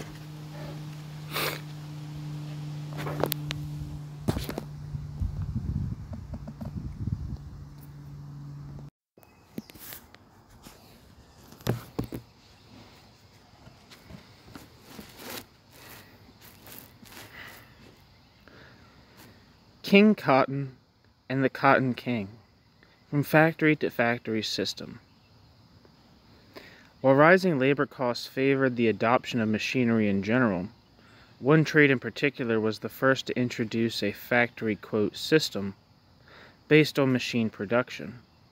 As we have seen, cotton enjoyed the advantages of protection and of being an unregulated trade. Footnote. As Manto summarizes, cotton had, quote, instead of privileges, all the advantages of freedom. The fact that it was not fettered by tradition and stood outside the regulations which stopped, or at any rate hampered technical development, made it, so to speak, a field for inventions and for every kind of alternative. Thus a favorable ground was prepared for the building up of machinery, end quote. And yet for all these advantages, cotton remained a lesser trade until the introduction of machinery, to which it was uniquely receptive. End footnote. Additionally, the cotton industry was not subject to domestic price pressures on imports of raw cotton from the Levant or the West Indies. Prior to the 1770s, cotton remained one of the lesser trades, and, quote, little more than a subsidiary occupation for a few thousand agriculturalists, end quote. Based upon the volume of raw imports, the growth of cotton production can be approximated. In 1700, imports ran at little more than £1 million a year. By the 1740s, this figure had doubled, and by around 1770 it had doubled again. Perhaps spurred on by the now more widespread adoption of Kay's flying shuttle in Lancashire in the 1760s, and other counties over the course of the next 40 years, which boosted the output of weavers and so made improvements in spinning the thread imperative. Up to this point, cotton cloth was made with a linen warp and cotton weft, but the water frame enabled the spinning of thread strong enough to serve as warp, and the production of 100% cotton goods was undertaken. That this development should again double the demand for cotton imports would not be surprising, but well beyond doubling, imports of raw cotton rose from between 5 and 6 million pounds to over 50 million pounds by 1800. Quote, "Here then," end quote, write Dean and Cole, quote, "is a pattern of growth which, in both its magnitude and timing, accords very well with the view that the Industrial Revolution became effective in the last 20 years of the century," end quote. The introduction of machinery, with its capacity to accelerate the productivity of labor by degrees, into factories, clearly made this burst of output possible. Let us consider how, quote, machinofacture, end quote, developed in cotton production. Since time out of mind, cotton, like silk, was a specialty of the Orient, with India being the world's greatest exporter of hand-woven cotton cloths. While cotton had first found its way to Europe in the 14th century, settling in the Dutch city of Antwerp, the cotton industry in England was not established until 1641, when cotton production was first undertaken in the unincorporated town of Manchester, which by the late 17th century had become the hub of a local network of cotton cloth production. Cotton thus started its career in England, quote, "free from the impediments that were to be found in smaller towns that possessed a charter," end quote. While Manto has argued that the damp and cool weather of South Lancashire provided the ideal geographic setting for the growth of the cotton industry by making it, quote, "possible to spin exceptionally fine counts," end quote, of thread, Mann finds this claim, quote, "more than doubtful," end quote, and cites Ogden, who, quote, "attaches more importance to the abundant supplies of soft, lime-free water," end quote. Besides these apparent natural advantages, Lancashire enjoyed an abundant supply of coal. It was not only cotton which enjoyed these advantages. Linen production developed in South Lancashire prior to the cotton boom, and continued alongside it, and the same held true in Scotland around Glasgow. West Lancashire remained in pure linens. Sailcloth manufacture and a putting-out system for watchmaking and file making were also important, and a putting-out system, were also important Lancashire trades. Pure woolens were the staple product of central Lancashire around Rochdale, and remained strong there until well into the 19th century. Even Manchester had a strong putting-out system for woolens in 1824. Footnote: Walton struggles with the issue of whether to define 18th century manufacturing in Lancashire as, quote, proto-industrial. While he finds some evidence of putting-out systems in West Lancashire around Kirkham, the overall proto-industrial model does not seem to fit even here, and so he suggests, quote, "at most, one might invite the wrath of Professor Coleman by calling West Lancashire, quote, sub-proto-industrial," end quote, in the third quarter of the 18th century, end quote. Jumping ahead to the early 18th century, Walton finds that rather than a transition from domestic to factory industry, the two could be found alongside one another, quote, enabling mixed domestic economies to emerge. All this took place in a setting which was neither proto-industrial nor yet fully industrial, end quote. So then, he asks, what shall we call it? Quote, with tongue slightly in cheek, but with a genuine belief that the label may have its uses, I suggest that it is, quote, post-proto-industrial, end quote. This half-serious straining to make sense of the theory of proto-industrialization by adding a, quote, post to a, quote, proto, further testifies to the way in which this attempt to theorize an intermediate, quote, stage of manufacturing before industrialization, as opposed to explicating a process, is fatally flawed. As Walton writes, in order to explain, quote, the chain of events which began in the 1770s and gathered such overwhelming momentum in the 19th century, we need to go beyond the proto-industrial mode of analysis, end quote. Amen.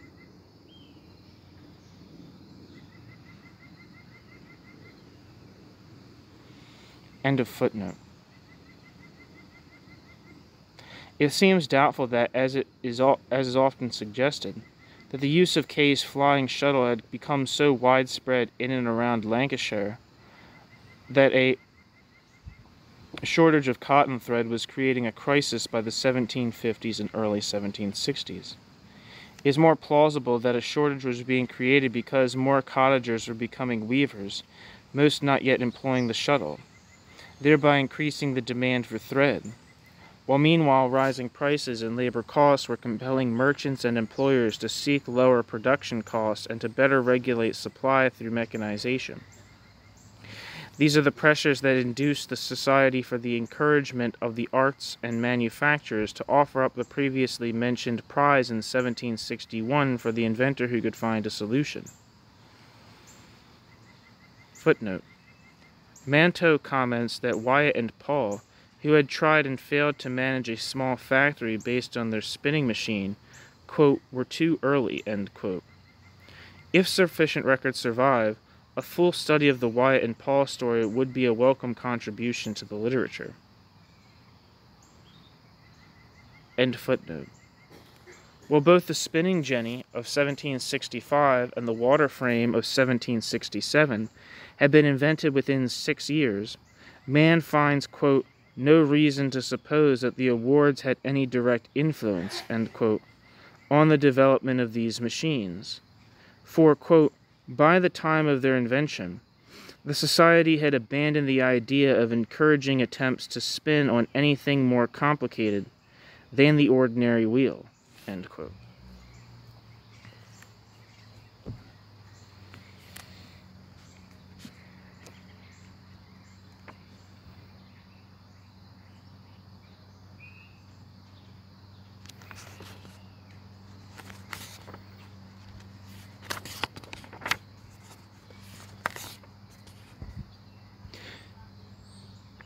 The man who introduced the water frame into large-scale cotton spinning was Richard Arkwright. While his life is sometimes portrayed as a rags-to-riches story, it is notable that in 1761 he married into wealth. Footnote. Arkwright stood apart from the other innovators in the cotton trade, Wyatt and Paul, Kay, Hayes, and Hargreaves, primarily on the basis of his business acumen, but there is nothing like financial support to build confidence. Arkwright was born in Preston, and his first occupation was as a barber in Bolton, Lancashire. He was known for his ambition, his drive for self-improvement, and his vanity. After losing his first wife to illness, Arkwright married Margaret Biggins, quote, a propertied woman from Pennington, end quote. By this marriage, quote, he acquired sufficient capital to become an itinerant dealer in hair for wigs, end quote, operating out of Wirksworth. He soon, quote, came into possession of a valuable secret chemical for dyeing hair, end quote. This is consistent with his later apparent appropriation of the inventions of others. End footnote. Having developed the water frame by 1767, probably on the original model of Thomas Hayes, Arkwright obtained a patent in 1769. In his early career as a barber, he had traveled extensively collecting hair for wigs, and would have been familiar with the rising hosiery trade in Nottingham, where the shortage of yarn was most acutely felt. perhaps also in response to the violent demonstrations in his hometown of Preston in 1768. Arkwright followed Hargreaves and took, quote, the Golden Road to Nottingham, end quote,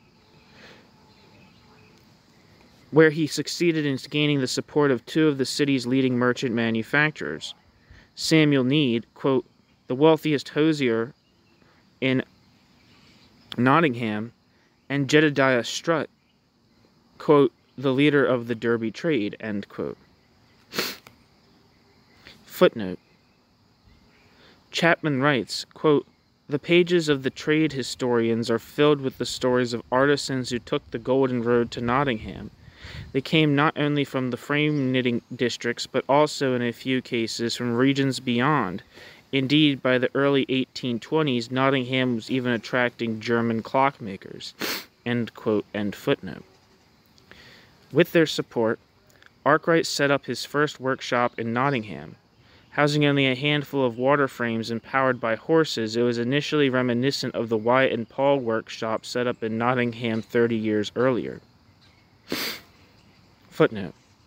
One might suggest that Arkwright's establishment of the factory system was to the early cotton factories of Wyatt and Paul what the explosion of parish workhouse construction after the passage of the Workhouse Test Act in 1723 was to the earlier corporations for the poor. End footnote. Both were probably informed by twist mills, which by the 1760s were being used to twist warp threads for cotton looms in Lancashire. Footnote. Quote, before Arkwright began his career in cotton, twist mills with 40 or 50 spindles were common, and 200 spindles were not unheard of, end quote. It is unclear whether any of these operations were later converted to using the jenny or water frame, but it is far from unlikely. End footnote. By 1772, Arkwright's Nottingham mill had 4 stories and would employ 300 workers, declining to around 200 by 1777, the majority being the children. Footnote. According to the guide at the Arkwright Museum in Cromford, the Nottingham mill was primarily used by Arkwright as a showcase to attract capital for future projects. Chapman, however, suggests that the Cromford mill was actually less successful, owing to its remote location, citing, quote, very real handicaps which transport costs and isolation from the center of the cotton textile industry imposed, end quote.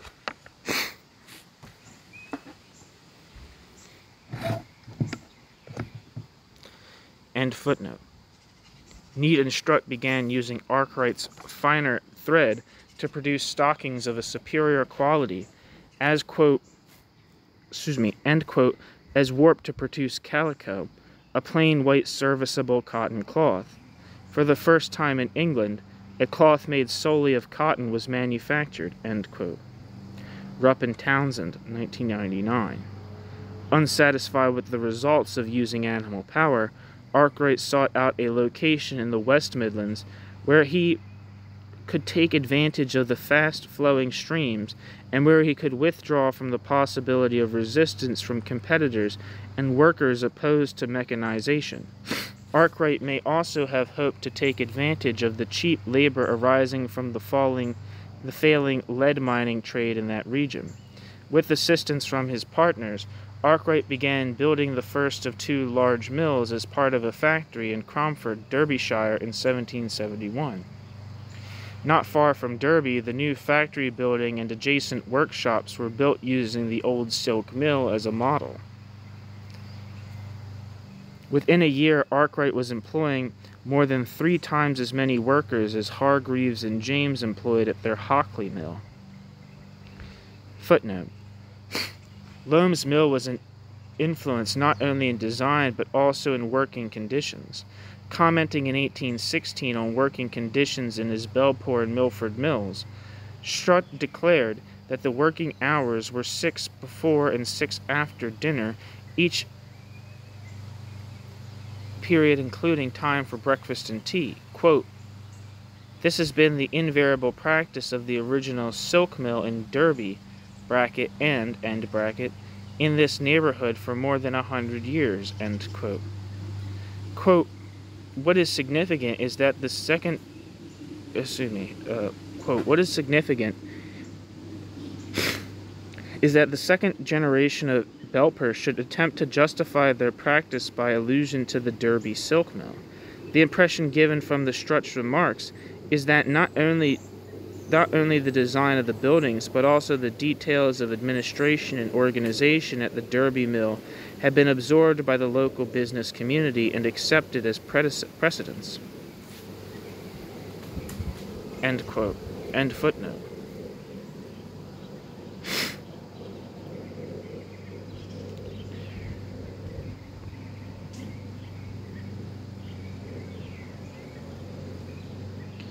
When Arkwright obtained his next patent on a carding machine in 1775, Hargreaves and James were ruined. James left Hargreaves to set up a mill with water frames, paying for the use of Arkwright's patent. Hargreaves passed away only a few years later. End footnote. The carding patents of Bourne and Paul had expired in 1762, and Arkwright combined these and subsequent carding improvements into one working cylinder engine, with a novel addition of the crank and comb, though even this, considered by some his only true contribution, is alleged to have been first developed by Hargreaves and perfected by Wood. Footnote. According to Guest, Hargreaves invented the crank and comb in 1772, and this allowed Wood to achieve perpetual or ceaseless carding by 1774.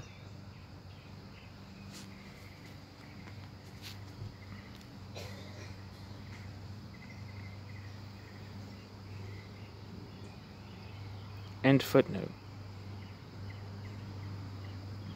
Where Arkwright was clearly a master was in the practical application of new inventions and in securing patent rights in order to monopolize their use. It should be pointed out that patents survive today as a holdover from the Guild-era practice of granting monopoly charters. Footnote. The first, quote, letters patent, end quote, was granted by Henry VI in 1449 to a Flemish man, giving him a 20-year monopoly on the manufacture of stained glass. This was in keeping with the typical English practice of offering inducements for the importation of new techniques. For example, in 1238, Henry III offered the mayor of Bordeaux a 15-year monopoly to practice the use of secret dye in England.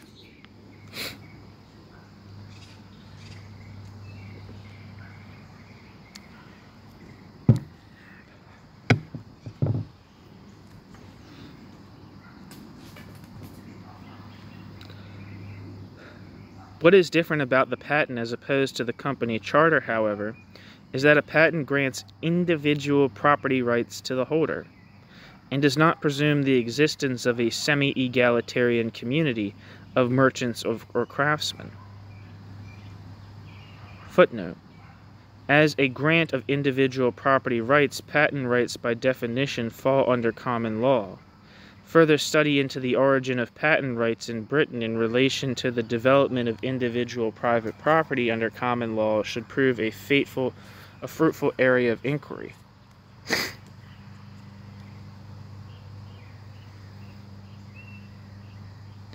End footnote. As the holder of patents over the two prime pieces of technology for cotton spinning, the water frame and the first truly effective machine for continuous carding, Arkwright now held the keys to developing his own economic empire. While his patents lasted, Arkwright made a considerable fortune from the construction and licensing of water frames alone. Footnote. This would require the training of workmen in the building of the machines which were built on site. There was no manufactory for building water frames or carding engines as such. Others who wished to set up factories based on the water frame had to seek Arkwright's authorization and pay him a royalty. Footnote. There were those who managed to get patents on improvements to the water frame. Samuel Unwin, one of Arkwright's business partners, quote, experimented to improve the early roll-spinning machinery, and early in 1772 his own patent, number 1009, was registered. The ideas were to minimize breakages in the yarn by eliminating the use of cogwheels in winding and doubling. Another patent was taken out in 1772 by Coniah Wood, a tarner who at one time worked for Arkwright at Nottingham. Wood's patent suggests an attempt to combine the principles of the jenny and roller spinning, and thus would seem to anticipate Crompton's mule. However, quote, the jenny and Arkwright's patent were the only successful techniques of mechanized spinning that emerged before the mule, end quote. One of those was the industrialist Robert Peel Sr. Like Kay and Paul, Arkwright faced the pirating of his patent, but he surpassed their skill in the practical business application of the machines. Moreover, because the water frame required external power and could not be adapted to manual work, the pirating he faced was only from larger, more easily identifiable masters. Continuous power spinning on rollers required less attention for repairs and less time to produce more yarn than the jenny, which was subject to the intermittent motions of manual work. The result was cheaper yarn of superior quality. While the jenny had raised the quality of thread from 16 to 20 hanks for hand spinning into the low 20s, thread produced on the water frame could surpass 60 hanks. All these benefits of machinery accrued to Arkwright. Footnote. Robert Peel, 1st Baronet, was the son of Robert, quote, Parsley, end quote, Peel, and father of the 19th century Prime Minister, Robert Peel, 2nd Baronet, of whom we shall hear much more below. He had prior experience in the industry, as earlier he had offered assistance to John Kay in the development of his shuttle loom.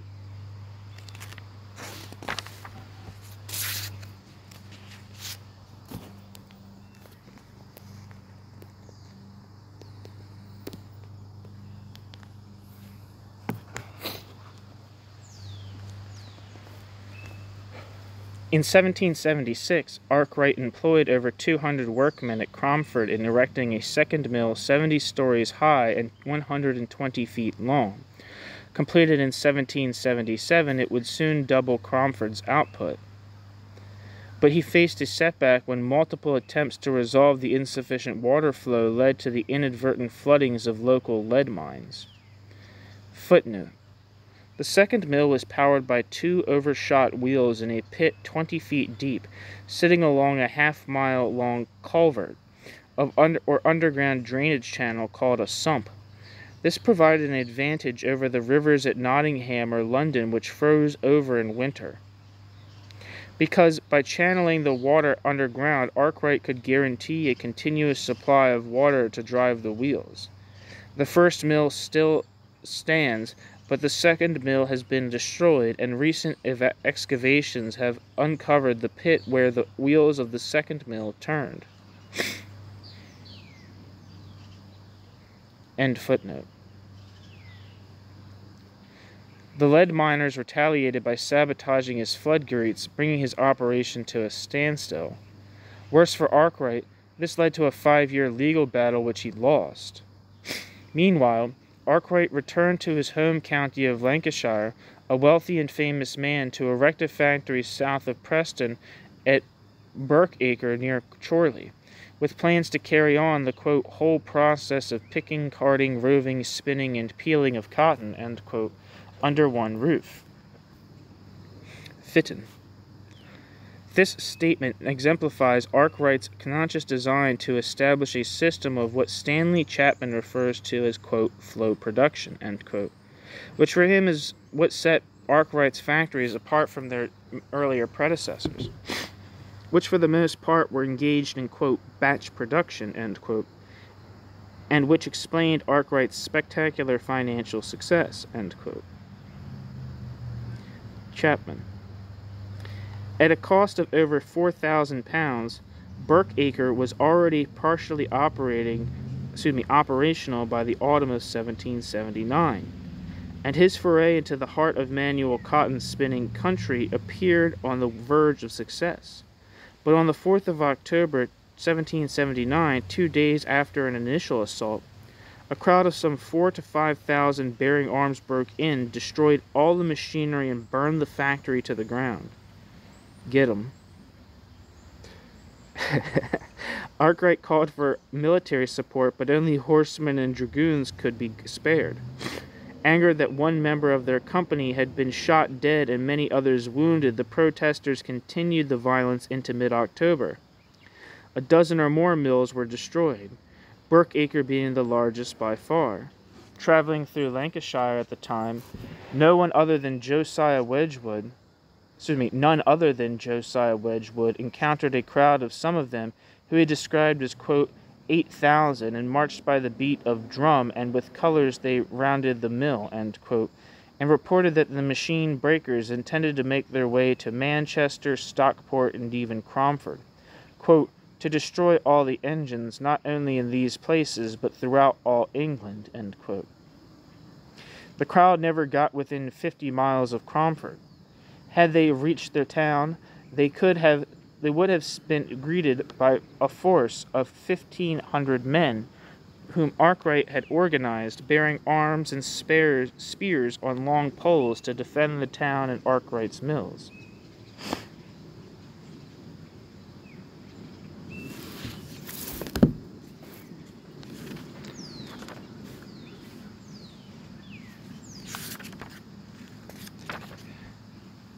The background to this and other disturbances of these years was the American War, which had brought depression to the trade, causing many small workshops to fall idle, even while the factories continued to work. One rebel explained how the plight of the spinners led to the revolt, quote, being no longer able to endure the remediless cries of our husbands, wives, and children, and not having it in our power to put food into the mouths of those to whom, under God, we gave existence. In an unhappy hour of depression prompted by want and poverty, we pulled down and demolished several of these machines, the causes of our calamitous situation, end quote. As quoted from Wadsworth and Mann. Footnote. Months later, in early 1780, there were anti-machine revolts in Leeds. Anti-Catholic revolts took place in Scotland and London in both years. End footnote. Observers like Wedgwood were quick to point to economic depression arising from the war as the underlying cause of the revolt. The machine breaker quoted above noted with both causes, and while it would be difficult to gauge the extent to which power machine spinning was already affecting prices and turning spinners out of work by this point, he was at least prescient enough to recognize that this was the trend set for the future. While the machine breakers directed their attacks against Arkwright frames and carding engines, and also against jennies and twisting machines, remarkably, all jennies under 24 spindles were spared. The smaller jenny was welcomed by master spinners for the simple reason that it did not threaten to alter the customary modes of labor organization. Footnote. Quote, far from favoring the progress of capitalism, the jenny seemed to have provided the small master with a new weapon with which to safeguard his independence. This is the secret of its success in a country which was, above all others, the home of small-scale industry, end quote. Manto, 1961. As we shall see, the master clothiers of the west of England only came to realize the usefulness of the jenny too late, for by the time they did, machinery was already moving in to take over the trade in West Riding, producing cloth of quality too fine and too cheap for the west of England to compete. End footnote. Where am I?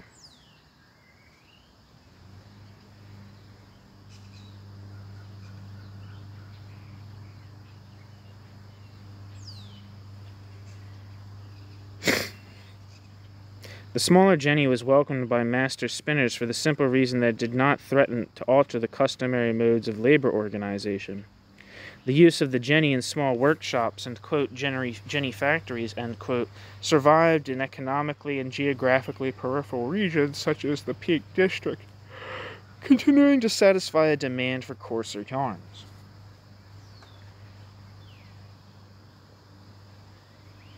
In the same year of 1779, when water frames were attacked and smaller jennies spared, Samuel Crompton introduced his spinning mule. He tried to set up a small spinning mill in Oldham, then in Bolton, but like other inventors, he lacked a talent for business and died poor. Where the jenny's threads were fine but weak, and the water frame thread was strong but coarse, the combined fineness and strength of threads produced by the mule, quote, enabled British manufacturers to outdo the renowned skill of the Indian workers and to manufacture muslins of incomparable delicacy. I forget how to pronounce that word. End quote. Manto. Where England had once moved to ban the import of superior Indian cottons, Britain was now poised to outcompete the Indian hand-loom woven cotton industry.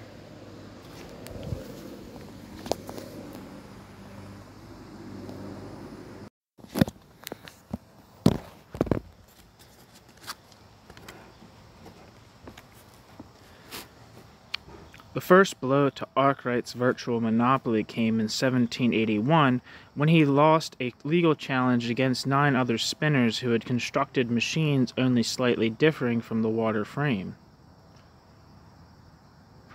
Sued by Arkwright, they succeeded in overturning Arkwright's patent by pointing to the language of the patent itself, which was obscure and even appeared to have been written in such a manner as to obfuscate the actual design.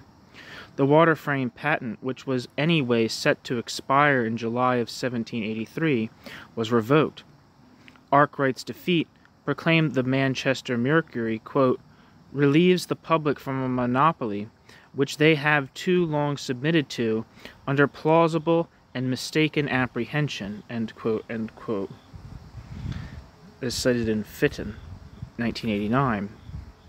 Parliament found that he had already, quote, realized such a fortune as every unprejudiced person must be allowed to be ample compensation for the most happy efforts of genius, end quote.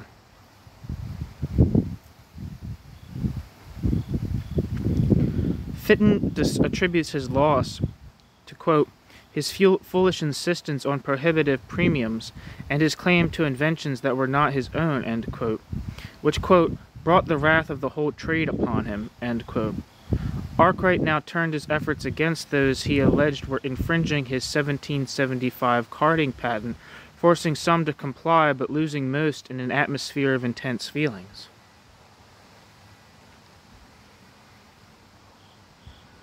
Footnote. It is important, writes Wadsworth and Mann, quote, to remember how intense was the Lancashire feeling against protective patents, end quote.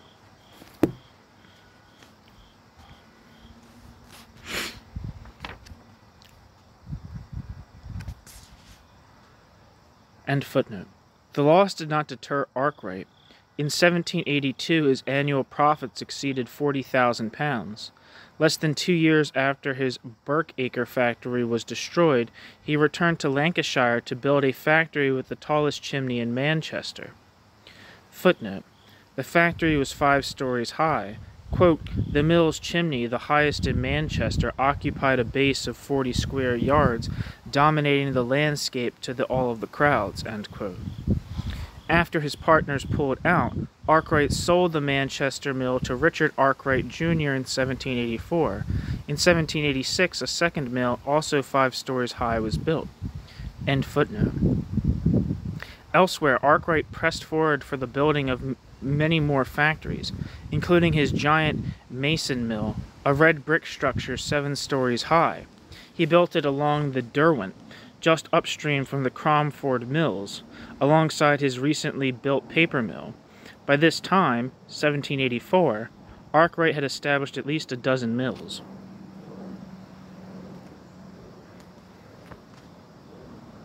Arkwright appealed and won back his patent with damages in early 1785. In the process, he had also managed in the previous year to convince Parliament to lift the 1721 ban on printed cottons and pure cotton goods, which could now be made in Britain thanks to the water frame providing thread for a suitable quality for the warp.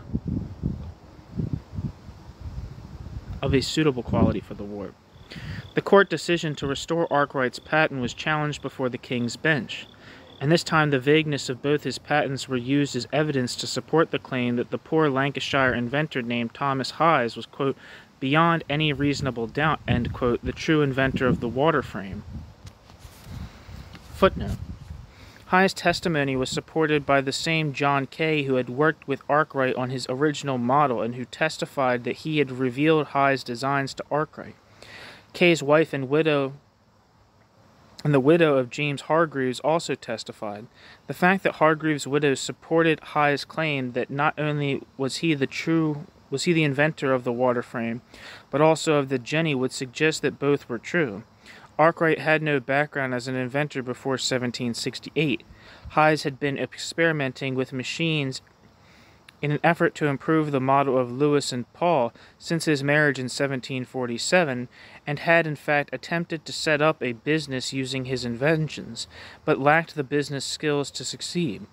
Hayes apparently went on to invent the throstle, which applied the principles of Crompton's mule to the twisting of wool.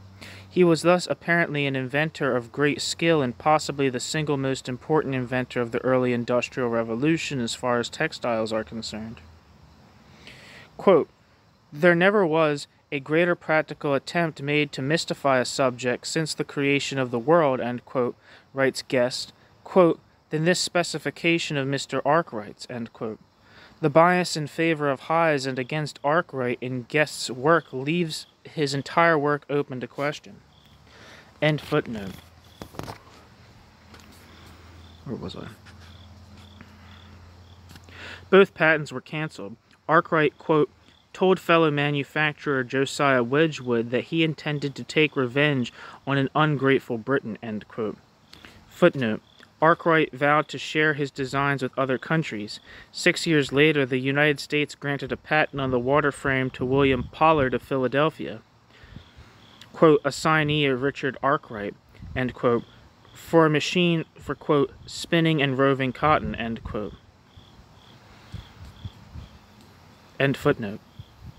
The field was now open to all competitors, and soon there would be hundreds of operations setting up shop all over the country using the water frame. By 1788, there were at least 208 cotton mills in Britain, most having been built since Arkwright's patent was first successfully challenged in 1781. Capital began to be diverted from the contracting pottery manufacture outside the potteries in Staffordshire, and from the contracting iron and lead industries in Derbyshire into the building of cotton mills.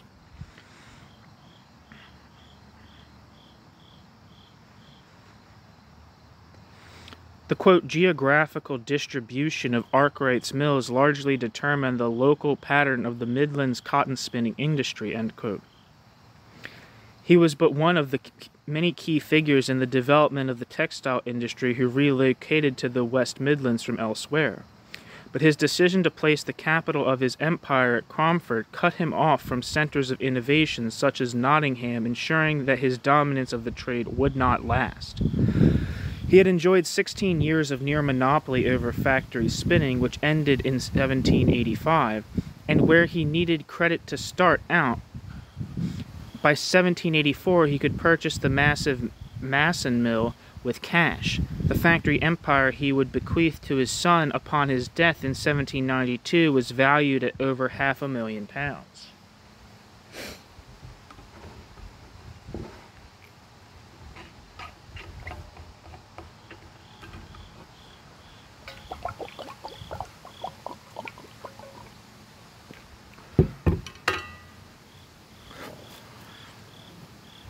Unfortunately, little by way of any record of how labor was organized in Arkwright's factories remains, and there is in general a want of data about the labor conditions in the early factories.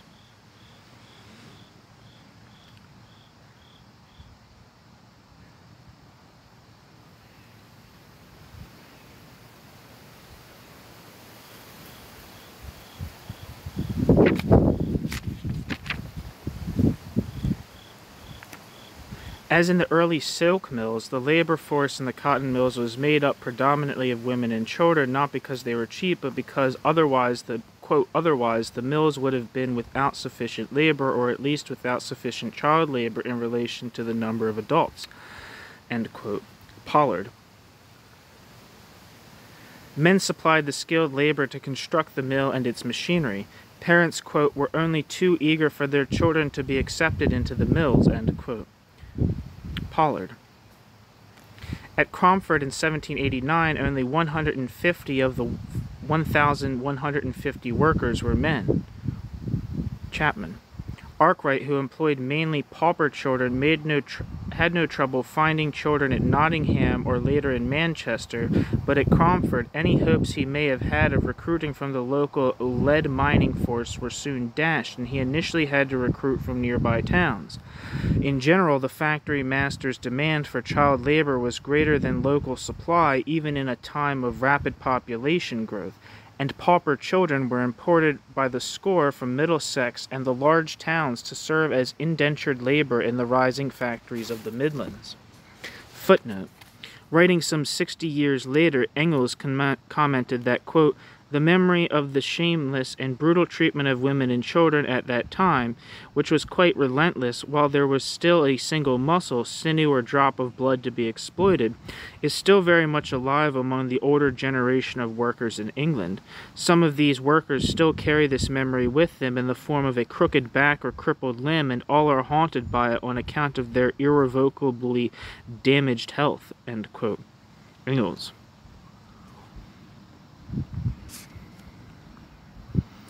End footnote. Most were 8 to 10 years of age. Mortality rates were high. Chapman suggests that since the factory owners in general attended well to the health of the children, the high mortality rate was probably due to the fact that, quote, they were collected from the unhealthy dregs of society, end quote. Footnote. Chapman's treatment of the question of cruelty towards children is somewhat confounding. He presents the case of Ellis Needham as the exception to the rule. Needham was a factory master of the Lytton Mill, located near Tideswell in Derbyshire, a copycat of the Arkwright system. In the memoir of Robert Blincoe, an interview of a child laborer sent to work in Lytton Mill in 1802, Needham is accused of gross sadism, including suspending children above the machines by their arms. Chapman finds the author of the memoir to be, quote, a gullible sensationalist, end quote, casting doubt on the charges, but then proceeds to suggest that some of the cruelties practiced by Needham, such as suspending a 4 to 6 pound log around a child's neck or caging or suspending children, quote, were in fact advocated by progressive educationalists, end quote, of the period, and that Needham was merely copying them. The power dynamics in the early factory alone are such that it is virtually impossible not to believe that abuses were common, that most went unreported and were in some cases extreme. End footnote. No doubt many pauper children may have arrived at the factories in a state of malnourishment, but the fact that even more ran away tells us conditions were generally miserable. Chapman also plays apologist for the cruel punishments used in the factory, including the, quote, progressive, end quote, use of a log weighing up to 6 pounds fixed around the child's neck, or the suspension of children above the machinery in a basket. Commenting, John Rule reminds readers that, quote, the objective position is presumed to be that of jurymen, not counsel for the defense, end quote. Factory workers were typically not allowed to sit during their long shifts, and breaks were infrequent. The grueling repetitive work alongside noisy, dusty machines could only have been an overall detriment to a child's health.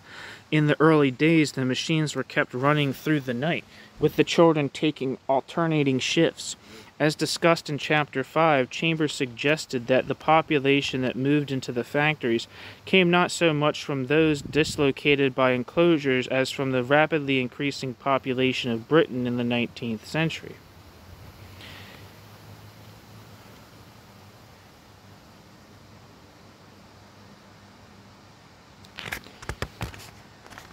Here, we have a demonstration of how this might have worked, with the masters effectively skimming off a share of each new generation of the children of the poor.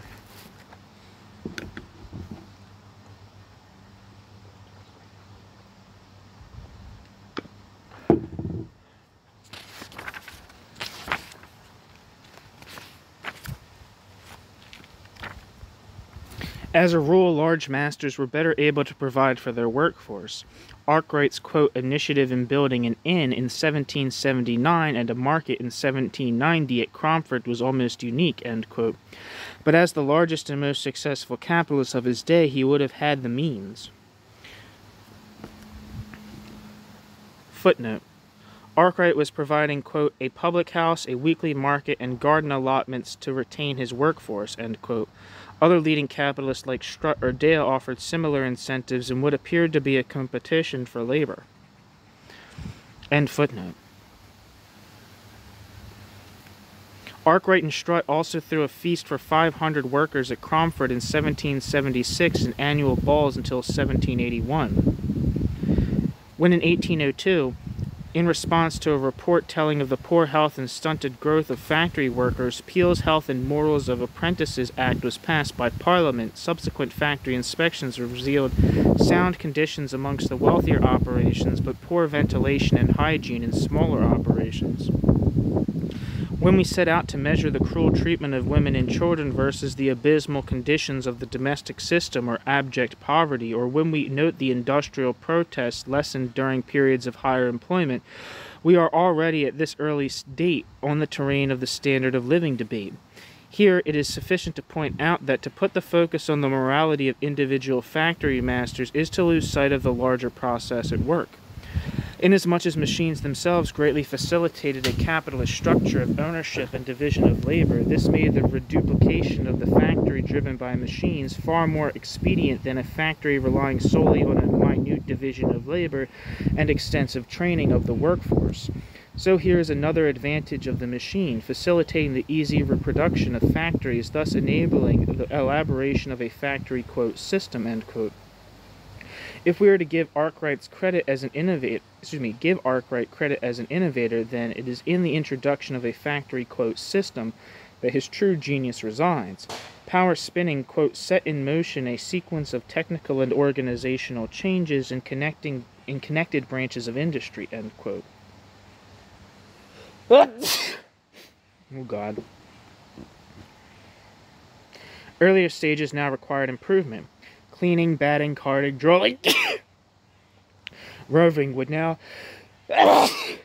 be, quote, accomplished simultaneously, end quote.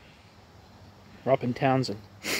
The result, quote, was the perfection of a system of continuous or flow production in which the cotton was mechanically handled from the moment the bales were hoisted from the drays to the top floor of the mill to that at which it was dispatched, and carefully graded yarns from the ground floor warehouse, end quote.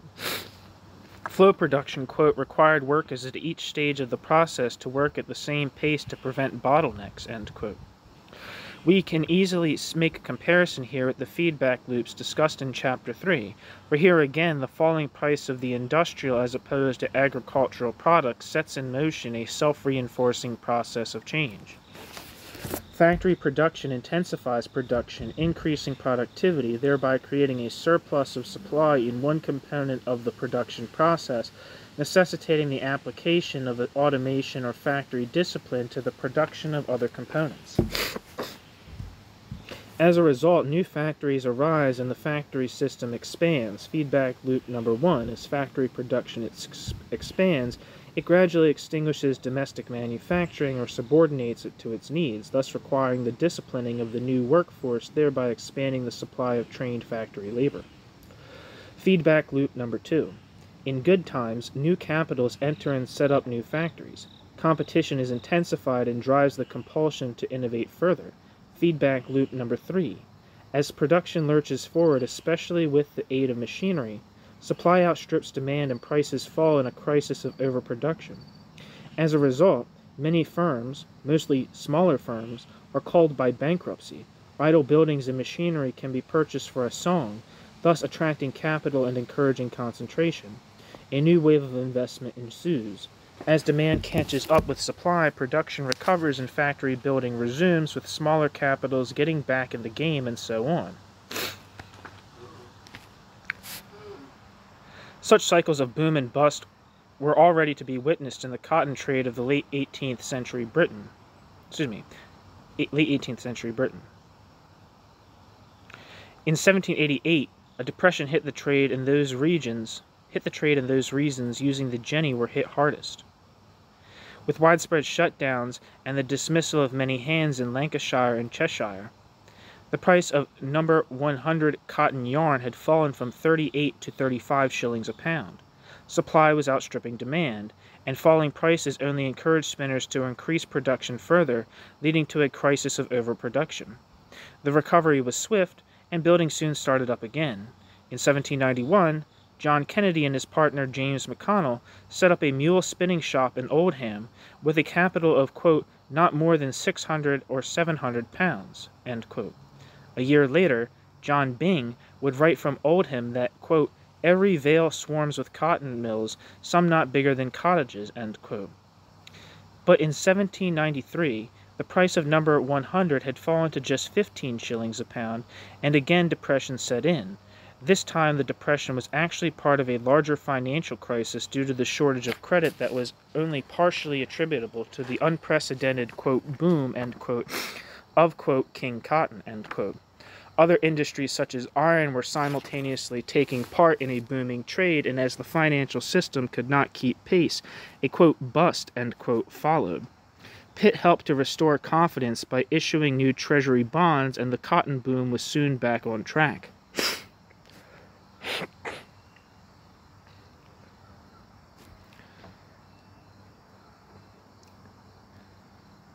The extraordinary versatility and elasticity of cotton in comparison with linen or wool made it the ideal fabric for Britain to market in the midst of an international trade boom and expanding markets in the colonies. The production of raw cotton in the Americas was rising fast, facilitated by the invention of Whitney's gin.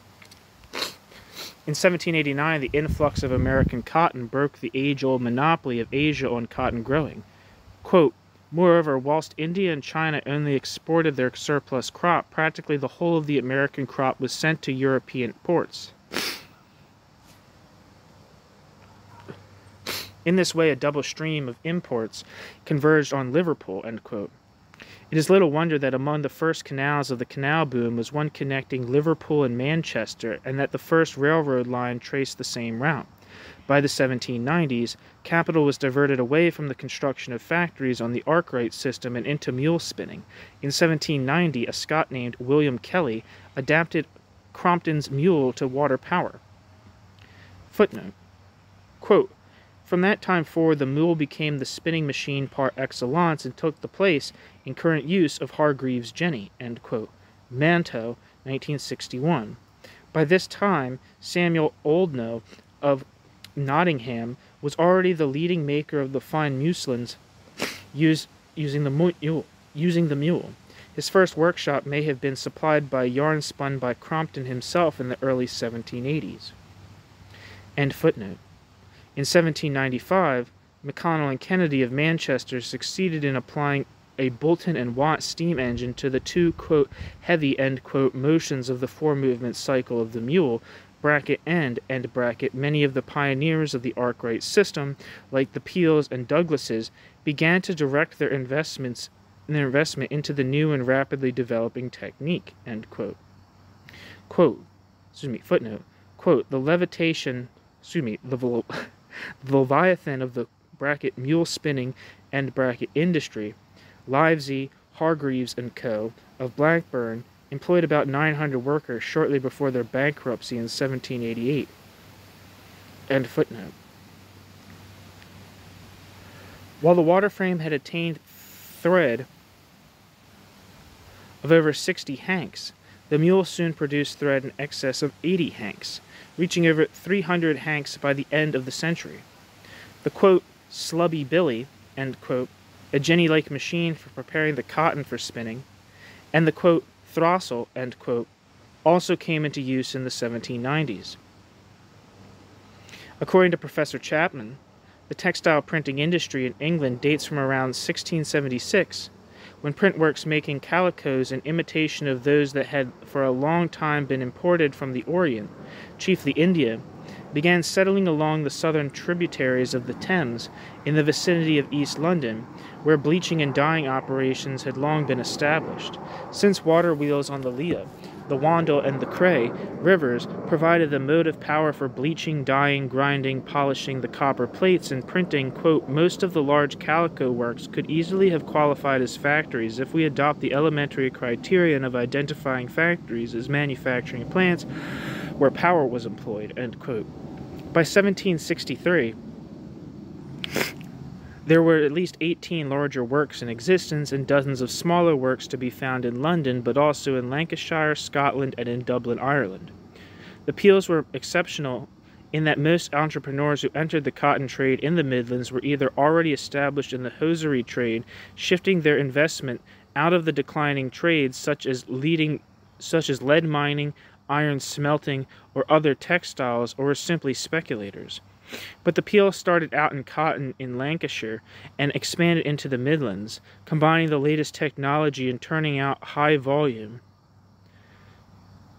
Robert, quote, Parsley, end quote, Peel and his son Robert Peel set quality standards and prices for printed cloths as well as thread based on mule spinning, just as Arkwright had done when the water frame was the cutting-edge technology.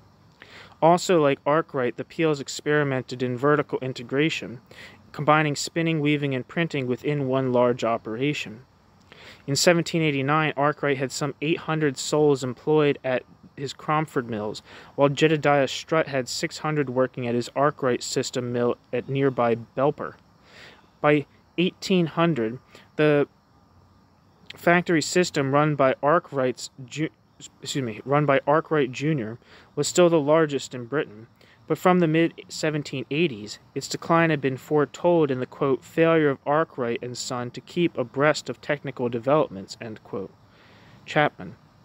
By 1802, Cromford was in decline, but the Strutts had survived several depressions and continued to expand, employing over 1,200 workers at Belper. The Strutts continued to adapt to technological developments, even introducing the first fireproof factory with iron framing and a heating system. Robert Peel II had only a small clothing shop in the 1770s, but by 1803 he had over 20 mills between Lancashire and the Midlands, and a total workforce of some 15,000, a considerable number of these working in textile printing works. Cotton's new kingdom had arrived.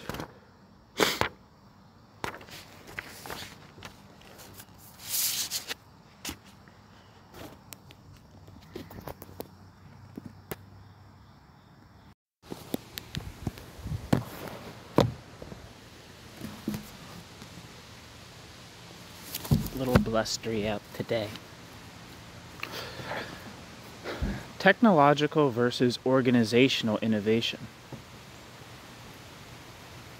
Thomas Garagti suggests that the Peels enjoyed a, quote, dual competitive advantage in both quality and high volume, end quote, which depended upon, quote, both mechanization and organizational innovation, end quote.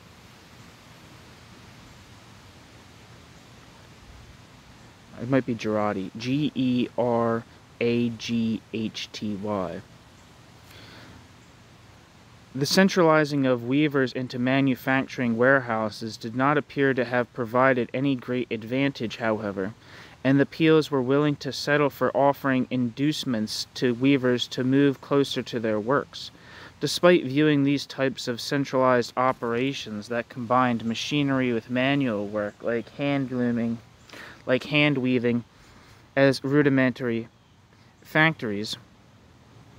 Due to the application of water, and later steam power, Chapman prefers to consider these works not as factories proper, but as, quote, proto-factories, end quote, or Type 2 factories, engaged in, quote, batch production, end quote, where Type 1 is simply the single process workshop that has been centralized and expanded beyond the scale typical of the early modern period. And Type 3 is the, quote, factory proper, end quote, engaged as Arkwright was in, quote, flow production, end quote. Chapman's, quote, proto-factory involved centralization of the various processes in one location, combining mechanical and manual production, but lacking what can only be found in Type 3 factories, the, quote, synchronization of a sequence of highly specialized machines, end quote, that could allow round-the-clock 24-hour operations. This insistence that the application of machinery is required in order for a factory to be a, quote, true, end quote, factory suggests that, in seeking an explanation for the origin of the factory, Professor Chapman may subscribe to a technological model.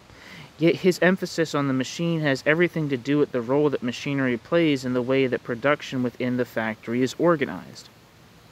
Long-standing debates over the way in which the capitalist factory came into being have tended to turn on the apparently opposing poles of technological versus organizational innovation within the factory.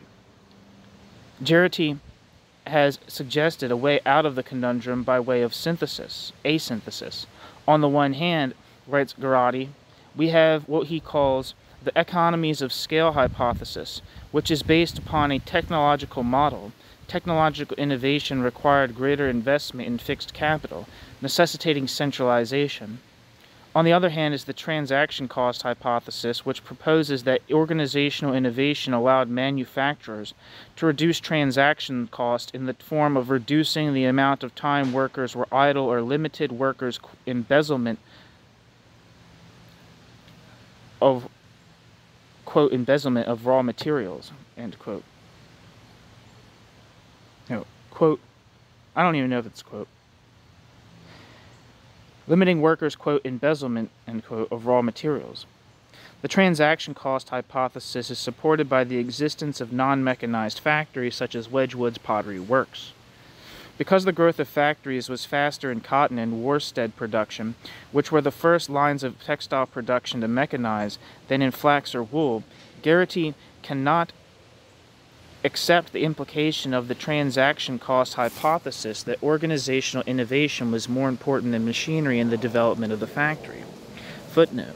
Despite the fact that silk was the first line of textiles to industrialize, Geraghty leaves silk out of this discussion because of the relatively low numbers of workers employed in silk production. End footnote. In the place of either hypothesis, Geraghty offers his own complementarity hypothesis, in which he suggests that factory production expanded as a result of both organizational innovation and the adoption of machinery, thus bypassing the question of which of the two factors was primary. What may appear as a two-sided debate between proponents of a technological model and proponents of an organizational model is in reality a terrain for much debate which, we would argue, is even more complex than it may already appear. Stephen Marglin's 1974 essay, entitled, quote, What Do Bosses Do, end quote, touched off significant debate on this terrain. In a number of ways, Marglin's essay resonates with, and may have indirectly informed, the general thesis of the present work. For example, readers of Marglin's essay will recognize this when they read that, quote, the minute specialization that was the hallmark of the putting out system only wiped out one of two aspects of workers' control of production. Control over the product. Control over the work process, when and how much the worker would exert himself, remained with the worker until the coming of the factory, end quote. Marglin, 1974. This insight is as central to Marglin's thesis as it is to our own. Additionally, where Marglin's argument dovetails with our own is in refusing to accept capitalism as a natural or inevitable system and pointing to the resistance of artisanal laborers to the coming of the factory system as evidence to that effect. Where Marglin's thesis diverges from that of the present work is in the suggestion that the drive for technological superiority did not inform the development of capitalist industrial organization. In the first of four specific propositions, Marglin argues that, quote, the capitalist division of labor was the result of a search not for a technologically superior organization of work, but for an organization which guaranteed to the entrepreneur an essential role in the production process, as an integrator of the separate efforts of his workers into a marketable product, end quote. Posing a rhetorical question, Margolin asks why the division of labor under the putting out system entailed not only the separation of tasks, but also specialization, to which he answers, quote, "In my view, the reason lies in the fact that without specialization, the capitalist had no essential role to play in the production process," end quote.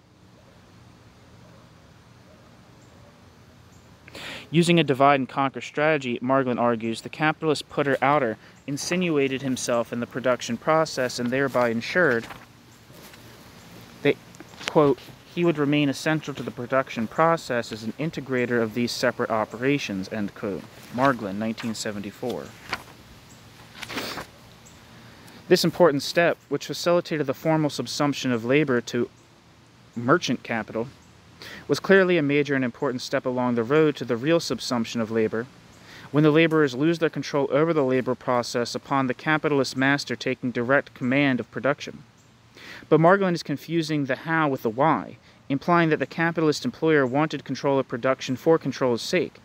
There is no acknowledgement of the possibility that, under pain of losing market share to his competitors and facing the possibility of bankruptcy, the employer in a putting-out arrangement would have been confronted thereby with the economic compulsion to introduce task specialization, a detailed division of labor, production specialization, product maximization, and, eventually, to innovate further in productive methods, including taking direct command of the labor process.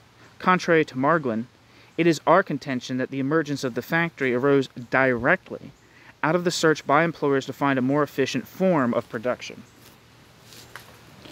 Part of the difficulty with Margolin's argument is that while it does rely on a host of historical references, it is aimed at critiquing specific assumptions arising out of the abstract economic modeling of neoclassical or neoliberal economics. Margolin's approach begins by taking aim at one of the core suppositions of classical political economy, namely Adam Smith's contention that what explains how the capitalist division of labor came into being is its technological superiority. Under the economist model of perfect competition, argues Margolin, the terms technological superiority and technological efficiency lose all their specificity and are reduced to meaning the same thing as economic superiority and economic efficiency. Quote, under textbook assumptions of perfect and universal competition, the technologically efficient method of production is the one that costs least, and cost reduction is an index of technological superiority, end quote. According to economic theory, Margolin argues, the hierarchical or pyramidal structure of capitalist industry actually plays no essential role. Quote, neoclassical theory says only that hierarchy must be technologically efficient to persist, but denies the superiority of capitalist hierarchy. Workers can just as well hire capital, remember? This is to say very little, end quote. Footnote.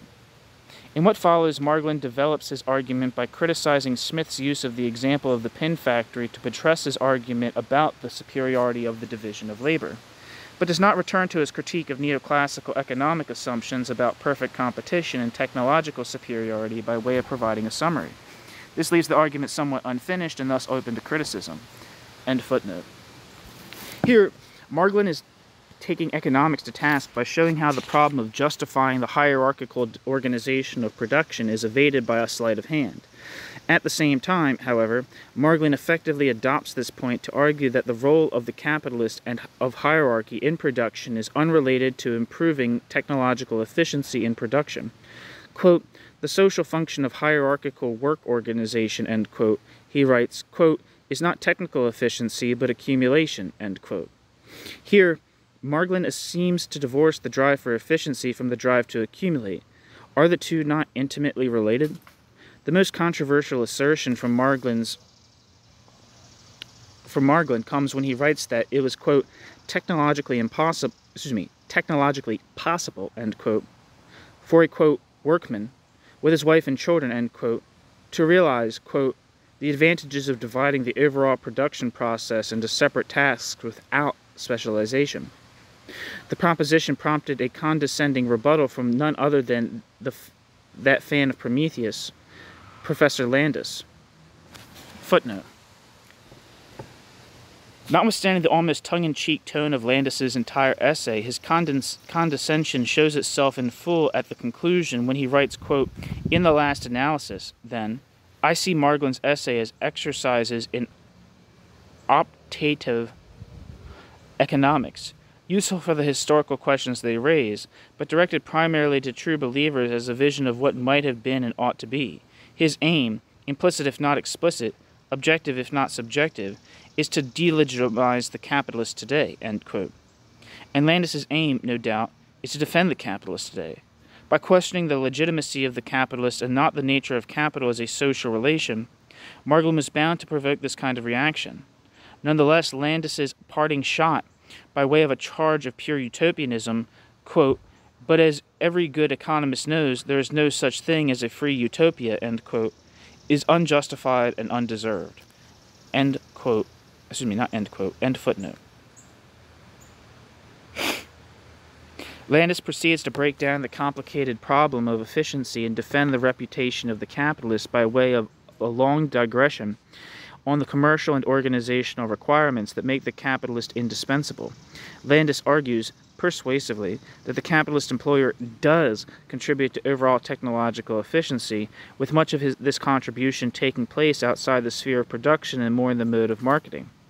The hypothetical question arising from Marglin's suggestion is, in the absence of the introduction of machinery, should it not have been possible for independent artisanal laborers to produce the same amount of goods by applying the same amount of labor time as under non-mechanized putting-out arrangements of factory conditions, by adopting the same standards of labor discipline in the detailed division of labor? All things being equal, perhaps. But the likelihood of independently organized laborers adopting a labor process involving an intensification of labor that in some respects surpasses that of slavery is improbable in the extreme, because the independent laborers are not subject to the same pressures as capitalist employers, who are drawn into market competition with one another, such that they were compelled to transform and reorganize production to make it directly responsive to market imperatives.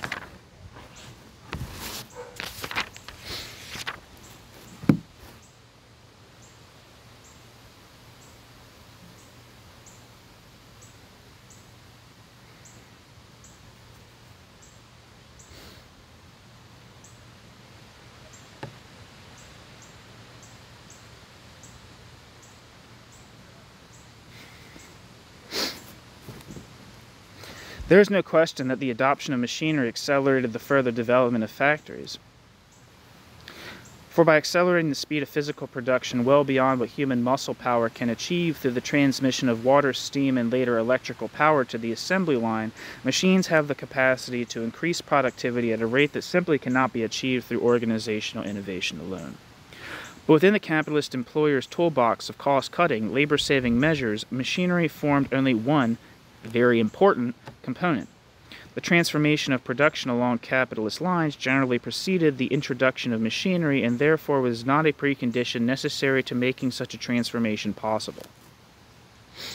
I'll get a drink here. If machinery was not absolutely required in order to revolutionize production along capitalist lines, an interesting question arises. Could the factory system have continued to evolve without machinery? Despite his strenuous arguments against Marglin emphasizing the indispensability of the capitalist contributions to the transformation or production at the level of reorganizing production and coordinating marketing, Landis delivers an emphatic, quote, "No, what made the factory successful in Britain was not the wish, but the muscle, the machines and the engines. We do not have factories until these were available, because nothing less would have overcome the cost advantages of dispersed manufacture," end quote. Landis. Notably, however, Landis does not follow up this claim with any evidence to support it. A comment from the Committee on the Woolen Manufacture of England, writing in the early 19th century, similarly suggests that the factory system would have stagnated without rapid advances in machinery. Quote, "The major part of the economic advantage of the factory springs from the use of machinery capable of performing very quickly, and the use of power which can make the machinery go at high speed. Until these elements of speed become possible, the factory system did not possess any very great advantage over the cottage industry, end quote.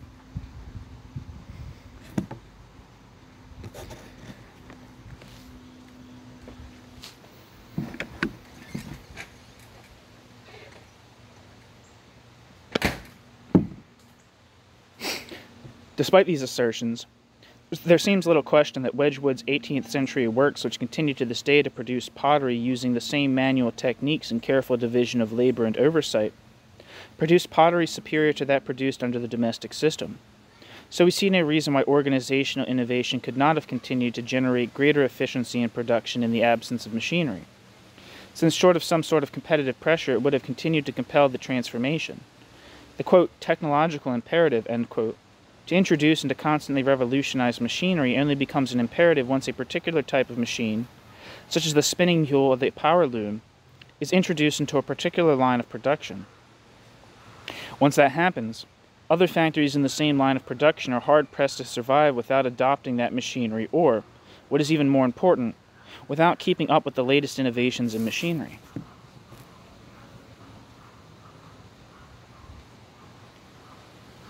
It is competition which creates the imperative to constantly innovate in production in order to stay afloat financially. Once this logic of competition-driven innovation took hold of the factory, an imperative towards expansion was created, and this posed new challenges.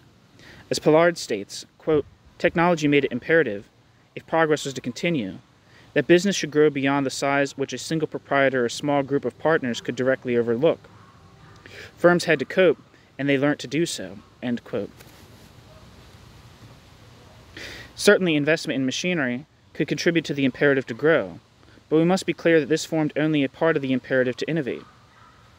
Landis summarizes what he sees as Marglin's, quote, main point, that the key to an understanding of technological choice is power. That is, political power. Technology, he says, is not autonomous and inexorable. Man makes technique and then chooses, or dictates what techniques to look for, end quote. Landis agrees with this conclusion. Quote, up to a point. That point is, the choices are not accidental. There's inherent logic to technological change, which is governed by the law, condition, of the minimization of inputs, or conversely, the maximization of output. The aim is to get the most for the least, end quote. In this striking statement, which gives all the appearance of an argument rooted in technological determinism, we see Landis treating the, quote, laws, end quote, of capitalism as eternal and inexorable, taking capitalist social relations for granted and therefore having nothing to say about how they came into existence. This is no less true in the case of Oliver Williamson, whose contribution to the discussion amounts to a firm defense of the transaction cost hypothesis. Williamson argues that since it can be shown that hierarchical organization of production does serve to economize transaction costs, and thereby contribute to technological efficiency, quote, an alternative explanation for the historical events to which Marglin, bracket refers, end bracket, warrants serious consideration, end quote.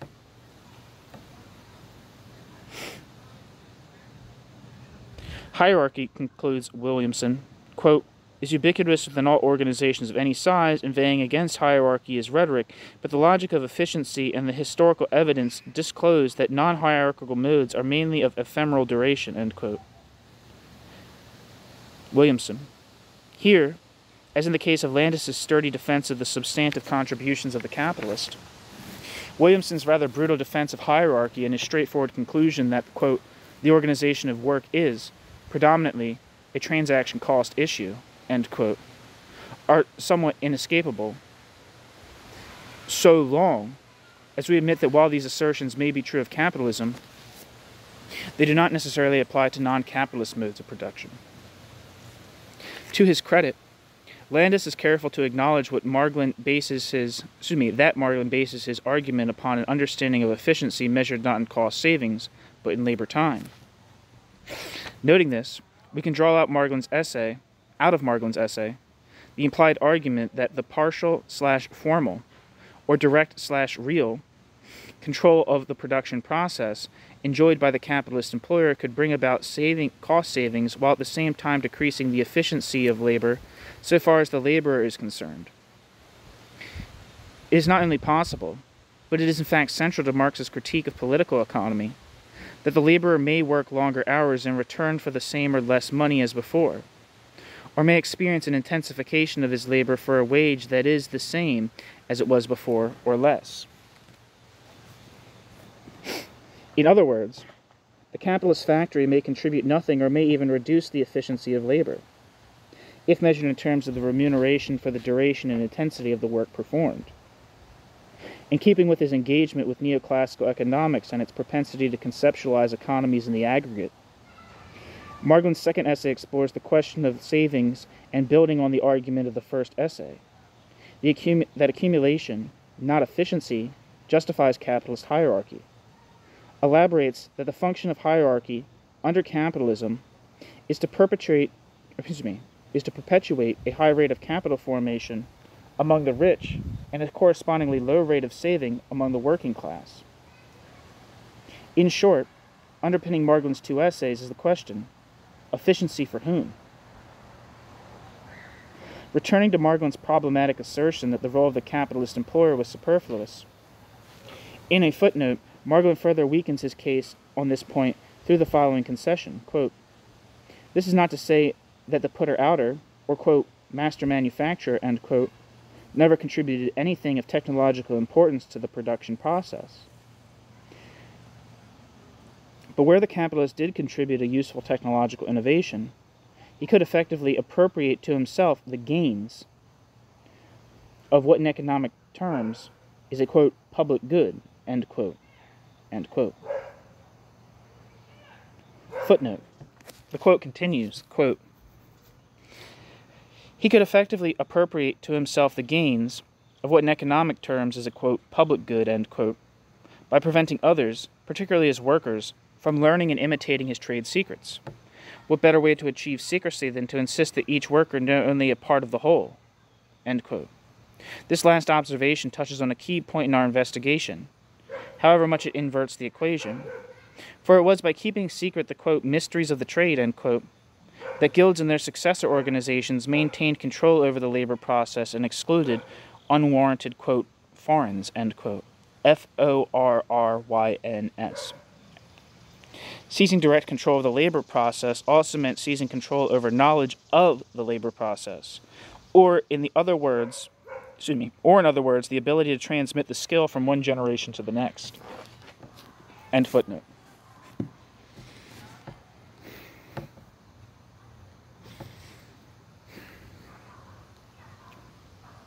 This would seem to lay bare Marglin's true agenda, which is not actually to make the seemingly wrong-headed claim that the very individuals who organized production along capitalist lines contributed nothing to increasing the efficiency of the productive unit as a whole.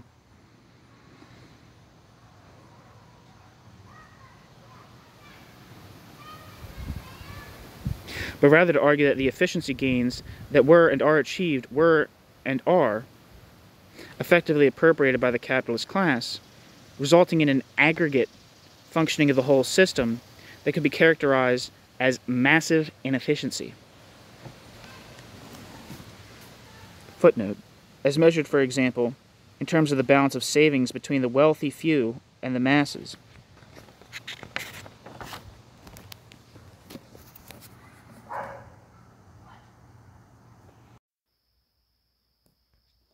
Discipline and control. If we are satisfied that the reorganization of production relations was essential to the capitalist transformation of industry, and that machinery is more effect than cause in this transformation, let us now ask the inverse of our rhetorical question of whether the factory system could have continued to evolve in the absence of machinery. Which is to say, could the factory system have been driven by machinery without organizational innovation to facilitate it? By way of answering this question, we will point to the lengths to which all of the early factory masters had to go in their efforts to discipline the labor force, with or without machinery. Garrity offers numerous examples of early industrialists who struggled to find ways to impose a regime of order and discipline in the factory and to instill new work habits in their workers. Like Wedgwood, the Peels invested a great deal of effort in recruiting and training new workers. They developed, quote, a system of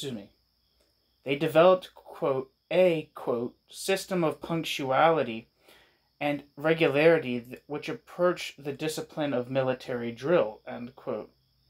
A portion of supervisors' pay depended upon both quality and output, and a sort of internal labor market was established in which promotion within the business was emphasized, with especially talented managers offered partnerships, end quote. The Midlands cotton factories adopted many of the labor discipline techniques that had been employed in Loam's original spinning mill. Bells to ring at set intervals, set hours, and long hours of work with few breaks. Overseers who meted out punishments, including corporal punishment, rules, fines, and forfeits, and gated communities. At his Stockport mill, where Samuel Oldknow employed mule spinners producing fine yarn from muslins, the emphasis was on the productivity of each spinner. Spinning records, warping books, cutting frames, books for trimmers, and a, quote, disgrace account, end quote, recorded workers' behavior. At his larger Meller mill, using the water frame to produce coarser yarns, the emphasis was on team output and personal discipline. Oldknow set up an elaborate system of paper notes for paying his workers in truck. Quote, by his shop notes of 1792-3, he almost eliminated the use of money in his wages, end quote. Fitton and Wadsworth, 1958. Jedediah Strutt started out employing framework knitters producing hosiery on a decentralized basis. He established an employers' association to prosecute knitters who embezzled raw materials or damaged machinery. After breaking his partnership with Arkwright, he retained 2 Arkwright model mills at Belper and Milford. The list of forfeits under Strutt's system of discipline runs for several pages. Robert Owen, the famous factory owner at New Lanark, Scotland, sought to apply communal pressure on the factory floor through snap checks and color-coded, quote, silent monitor, end quote, at each workstation, and a color-coded, quote, silent monitor, end quote, at each workstation. Slacking, absenteeism, embezzlement, and drunkenness were not tolerated. John Marshall of Leeds pioneered flax spinning in the late 18th century, introducing a hackling machine that fed directly into a spinning machine, making him the Arkwright of flax spinning. In John Marshall's factories, he recorded the productivity of each worker on cards placed on each machine. Punishments for absenteeism, tardiness, shirking, or even talking included fines or dismissal. George and Samuel Courtauld operated a factory for throwing crepe silks at Braintree in Essex. Before adopting machinery, they relied on outsourcing and had a system of fines they imposed on outworkers who fell below their quotas, an example of discipline imposed prior to the adoption of factory methods. The firm of McConnell and Kennedy was possibly the first to adopt mule spinning. The mule required semi-skilled labor, and as it could be manually powered, normally requiring a man's strength, it could be housed in workshops, but was typically found in concentrated operations. The spinners were paid through piecework, and their wages were higher than other spinners, but were also far more vulnerable to price fluctuations. McConnell and Kennedy had a 100% annual turnover rate among workers, which underscores that this was not skilled labor as such. As the mule began to supersede the jenny and the water frame in spinning factories from the 1790s, a unique arrangement of subcontracting arose whereby the employer and owner of the mule left the mule operators in charge of hiring, paying, and overseeing the, quote, piecers, end quote, usually children who assisted them. Quote, the activities of the overlookers were typically limited to recording output and waste, or helping the mule operators to adjust the machines when a different yarn count was to be produced. Mule spinners were able to establish this craft control over the production process due to the skill requirements of the job, and their ability to conceal their true effort levels by manipulating machine settings and speed of operation. The subcontracting system thus originated as a method of getting around the asymmetric information problem by making the supervisory function part of the mule spinner's job, end quote. Garrity, 2006. Not surprisingly, this arrangement was unsatisfactory for the owners, and in the 1810s, McConnell and Kennedy tried to replace the spinners with female and child labor, but they were overcome by the strength of their former adult male spinners' local combination, gaining from them but one concession, that the spinners would set aside time each day for cleaning and maintaining the machine. In 1835, Richard Roberts invented the self-acting mule, quote, the world's first complex automatic machine, end quote, which would render factory masters, quote, independent of the working spinners, whose combinations and stoppages of work have often been extremely annoying to the masters, end quote, end quote.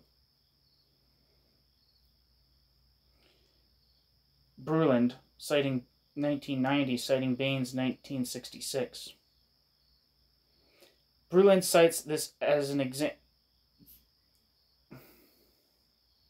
Bruland cites this as an example of using machinery to, quote, innovate around, end quote, labor conflicts. In all of these examples, we note the persistence of the factory master's efforts to find a way to gain full control of the labor process. Clearly, factory discipline was not only an imperative, but was also very difficult to achieve. It was one thing to wrest control of the product from the workers, quite another to seize control of the labor process by abolishing the laborers' collective control rooted in custom. Footnote. If the labor market was to operate, capitalism needed a mobile and wage-responsive workforce.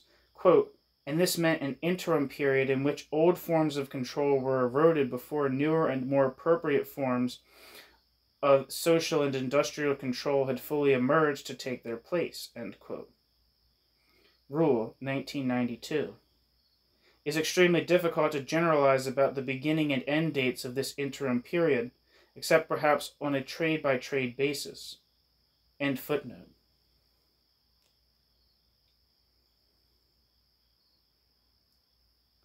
All of the examples above point to an ongoing struggle inside the workplace, which took place on a trade-by-trade basis. Many of these struggles lasted well beyond the mid-19th century. Several other forms of disciplining workers were practiced. The employer could prosecute employees who ran away or took extended leave. Fitton and Wadsworth, 1958. It is difficult to draw firm conclusions about corporal punishment, but it became the main complaint against factory owners. Quote, we beat only the lesser. Up to 13 or 14, we use a strap. End quote, stated Samuel Miller, manager of Wilson's Mill in Nottingham, one of the few to admit to this to the factory commission. Quote, I prefer fining to beating. If it answers, bracket, but, end bracket, fining does not answer. It does not keep the boys at their work, end quote. Pollard, 1965. Or that's from, I guess that's a quote inside Pollard, 1965.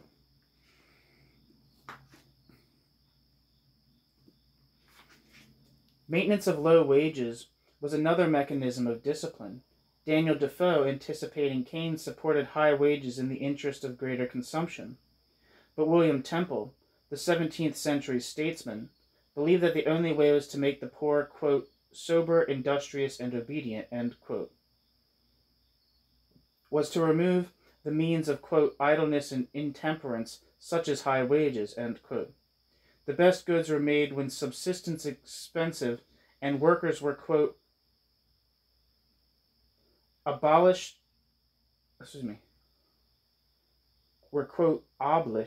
O-B-L-I-S-H-E-D, obliged, to work more and debauch less, end quote. A century later, Arthur Young said, quote, great earnings, end quote, calls workers to work for just 4 to 5 days of the week. It was over the course of the 18th century that attitudes toward the working class hardened and the intolerance for idleness grew ever stronger. Yet the practice of taking off a day of work on St. Monday persisted long into the 19th century wherever workers maintained customary control over the labor process. To the artisan, it was a time-honored privilege. Moreover, while looms and spindles may have sat idle for an extra day, the spinner or weaver may have busied himself or herself with personal matters or marketing activities. Footnote.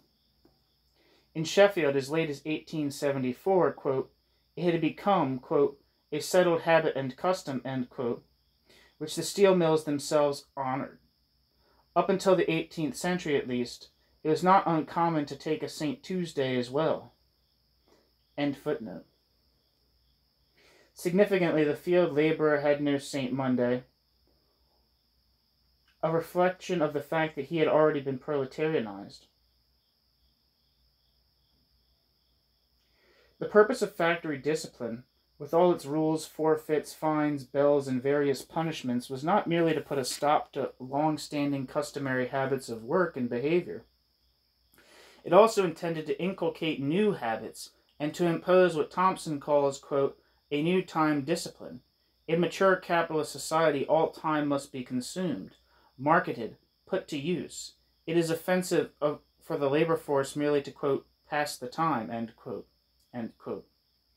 Richard Whip finds Thompson's sharp distinction between the, quote, task orientation, end quote, perception of time in customary societies, and the emphasis on, quote, time measurement, end quote, under capitalism problematic, arguing that perceptions of time are more subjective than this formula allows, and that, quote, time in relation to work has been continually shaped, defined, and contested by workers and employees in the context of changing structural pressures contained within the spheres of production and social reproduction, end quote. Surely, Thompson would be the first to grant the working class its own subjective concepts of time, and it is clear that Thompson acknowledges the subjective nature of time when he writes, quote, there is no way in which we can quantify the time sense of 1 or of 1,000,000 workers, end quote. Thompson. For our purposes, what is useful is the contrast, the way in which one thing is being substituted for another, time measurement for task orientation. This speaks to an active process in which a new mode of producing things and a new labor process is supplanting the, quote, way things had been done, end quote, before.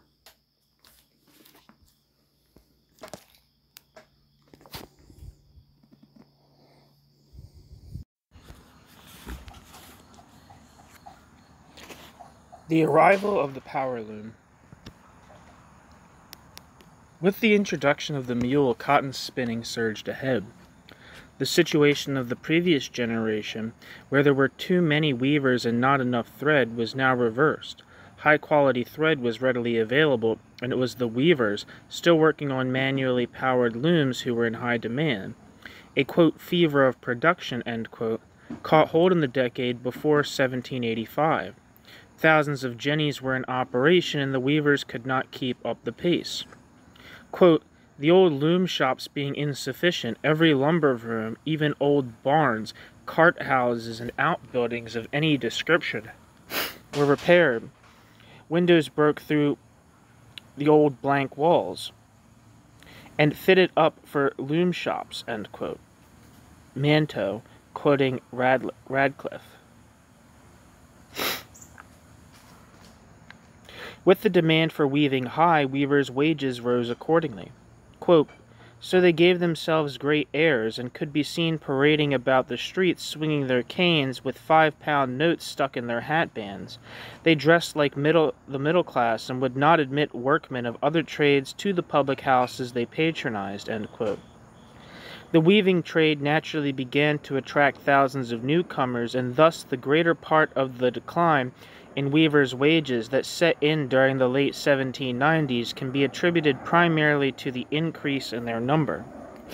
It was around this time that the power loom arrived, but its application to weaving on any significant scale was only about to begin. Edmund Cartwright of Nottingham may be the most unlikely inventor amongst all those who contributed to the Industrial Revolution. He was the son of a Nottingham gentleman who, prior to becoming an inventor, had excelled in literature at Oxford. He had no background in mechanics. Whilst on holiday in the early 1780s at Matlock near Arkwright's Cromford Mills, Cartwright became engaged in an argument. He proposed that Arkwright should invent a weaving mill to end the bottleneck in weaving and maintain his leading edge, but his opponents said, quote, that the thing was impracticable, end quote. Cartwright set out to prove them wrong. His first model was working by 1785, but it worked only poorly. His first factory, run on animal power, was set up in 1787 at Doncaster, South Yorkshire, with 20 looms. His brother and radical reformer, Major John Cartwright, established the Revolution Mill at East Retford, Nottinghamshire, in 1788. It was intended for weaving, but used for spinning worsted. Both mills failed. In 1791, with the backing of the brothers Grimshaw, a 400-loom factory powered by steam was set up in Manchester. Quote, the first machine had hardly been fitted when the weavers' violent hostility broke loose. The owners received threatening letters, and a month later the whole place was burnt to the ground, end quote. This was 20 years before the Luddites.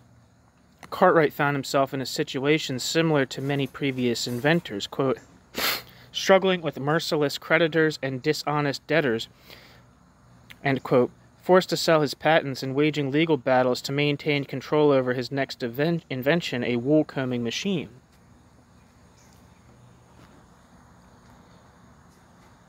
By 1800, the demand for power weaving had grown and resistance to it had weakened. The first revival of the power loom took place in Glasgow, where one James Lewis Robinson set up 2 looms powered by none other than a Newfoundland dog. Mr. Monteith of Pollokshaws, financed again by the brothers Grimshaw, set up a factory of 200 looms powered by steam, and an all-metal power loom was introduced by Horrocks of Stockport in 1803. The power loom now began to spread quickly. As the 19th century began, several million spindles were spinning cotton thread, while only a few hundred power looms were in operation. Although the decline of domestic weaving was foretold in the form of the power loom, falling wages increased the attractiveness of the domestic option for owners and suppliers against the cost of machinery, and thus paradoxically prolonged the survival of domestic weaving. Footnote. Manto comments, quote, more recently, a repetition of the same phenomenon has been witnessed in certain industries which have not been completely transformed by the Industrial Revolution.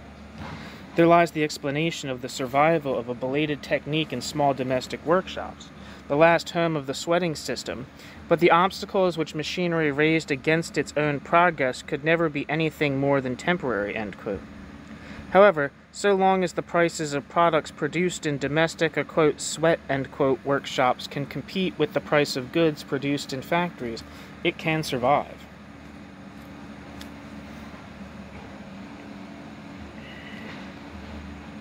End footnote.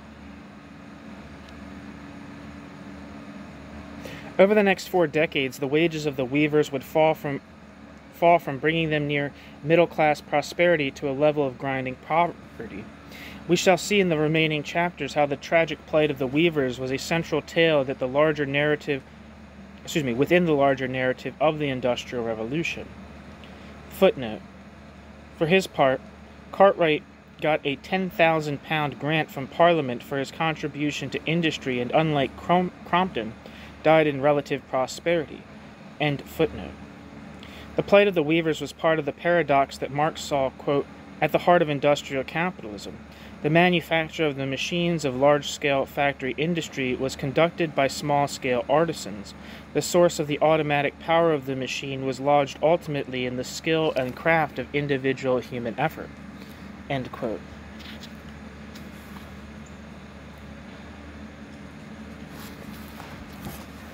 Footnote. Quote, "The distinction between these tools and the body proper of the machine exists from their very birth, for they continue for the most part to be produced by handicraft or by manufacture, and are afterwards fitted into the body of the machine, which is the product of machinery." End quote. Marx.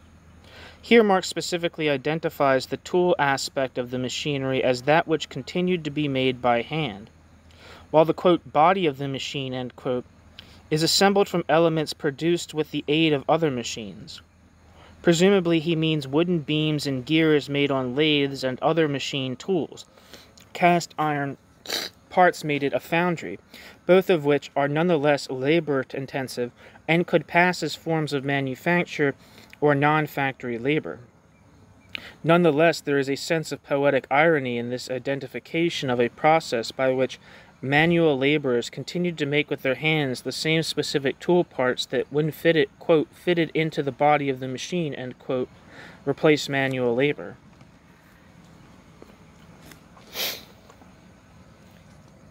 End footnote. Only after 1850, Marx noted, did machines begin replacing manual labor in producing bobbins, shuttles, and spindles. It is no accident that societies of skilled laborers like the engineers and the masons are among the few which can trace a continuous history back to the Industrial Revolution or before.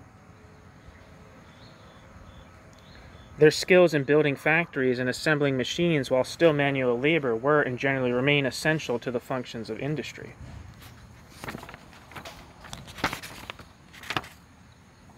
Conclusion.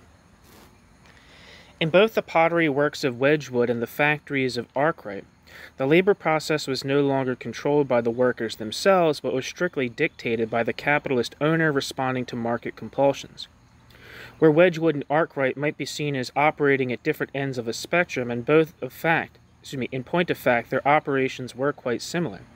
Both were engaged in distinctively capitalist operations. Arkwright's machinery was used, in effect, to supplant the skilled aspect of his laborers and his factories, thus requiring little training. Wedgwood achieved a similar result by recruiting and training his workforce to submit themselves to the intense discipline of a labor process characterized by the minute division of labor. Both applied discipline in the interest of imposing control over the labor process. Without the aid of machinery, Wedgwood had to go to great lengths, but the objective of taking control of the labor process was largely achieved. Largely, because, as we have seen, even factory laborers continued to assert customary rights and practices and to resist ceding full control of the labor process. Given that the majority of manufacturing was done not in factories but by independent domestic workers still very much operating under customary modes of labor regulation, it is not surprising that the ethos of customary labor practices would be carried over into the factory.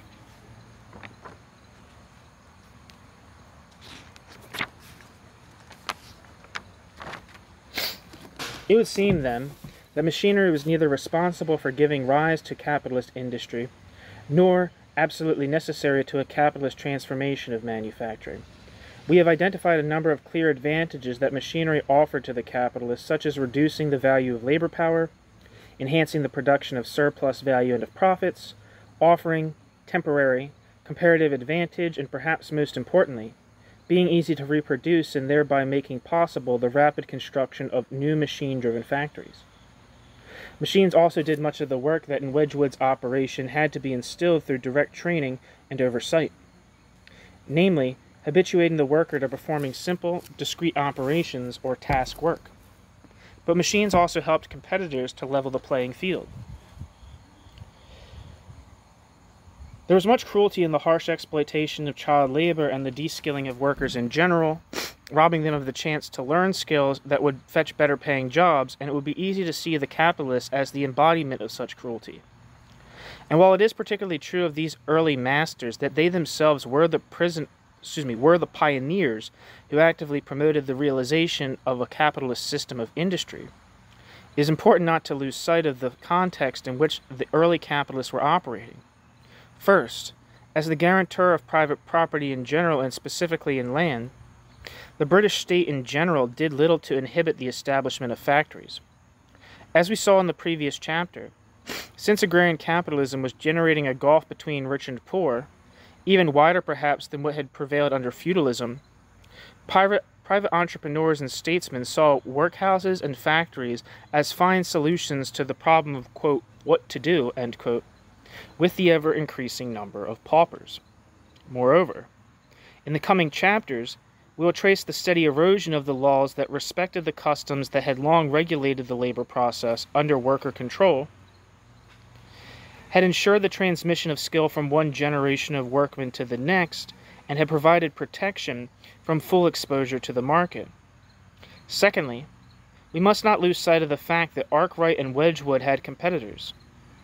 Even the early capitalists were compelled to organize the production process in such a manner that they could respond to market competition with greater efficiency. On this point, it should be noted that while machinery may have enhanced the capitalist ability to respond to changes in the market, a capitalist like Wedgwood also enjoyed the inverse advantage. In the absence of any machinery having yet been developed for his line of industry, his competitors who lacked such machines that could enhance their efficiency.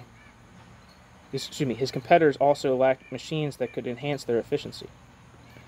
The fact that Wedgwood's pottery works are still going strong while Arkwright's empire crumbled under the weight of enormous competition soon after his death would seem to attest to the significance of this point. As stated in the introduction, it is extremely common for capitalism to be treated as a form of society that merely had to be, quote, liberated, end quote, of its, quote, fetters, in order to develop and expand. Such a view creates the impression that where customary modes of regulating labor and economy are concerned, their primary function is to stand in the way of capitalist progress, and that, once removed, the natural unfolding of capitalist principles will occur. We have tried to stress throughout this work that, on the contrary, popular resistance to the elimination of customary tenors and customary control over the labor process in manufacturers had to be suppressed in order for capitalism to advance. Even in terms of the origin of capitalism, the social relation of capital that emerged in English agriculture during the early modern period was a new type of social property relation. In no other society prior to the Industrial Revolution do we find farmers engaging in systematic efforts to improve output in response to market imperatives as we do in agrarian capitalist England. The continuing development of agrarian capitalism would require the invention or application of new methods, techniques, and devices in agriculture. The same process would later play out in manufacturing. In this chapter, we have seen a number of examples of how, in the process of building an industrial capitalist economy, one form had to be replaced with another. The worker's tools with the tool element of the machine. Task orientation with attentiveness to time measurement. St. Monday with clocking in. What is critical is not so much what is the old that is being replaced, but what is the new that is replacing the old. For that is what will shape the future. Yet as we look back through time from the perspective of living in a capitalist society whose laws of motion are as familiar and as invisible to us as the air we breathe, it is that which is strange to us, the traditional, strange customs, the seemingly irrational actions of the Luddites seeking to check the progress of machinery, the notion on the part of workers that they have a right to take home, to, quote, embezzle, end quote, a share of the, quote, takings, end quote, of the production process that attracts our attention. It is likely that this is why the notion that capitalism came into being,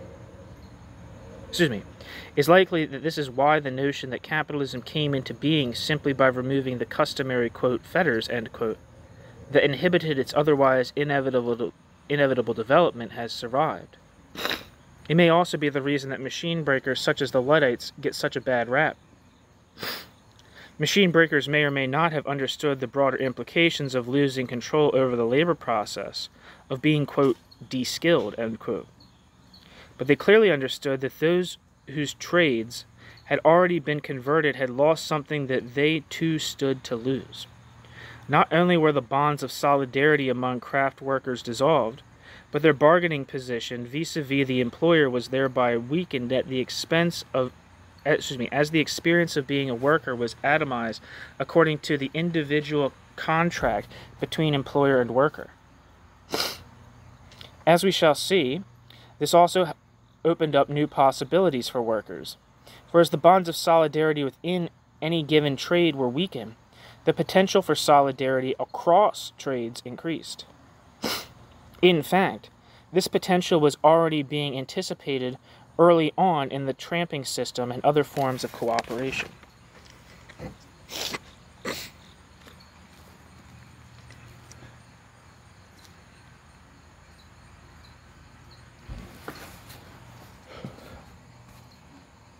Berlin's idea that employers are using machinery to, quote, innovate around, end quote, conflicts with labor captures only one side of the equation by suggesting that machinery helped rid the employer of the, quote, annoying, end quote, fact that mule spinners exercise considerable control over the labor process. What this metaphor does not capture is the clear objective of the factory owner to replace the skill-based knowledge of the mule spinner with his own complete control over the labor process.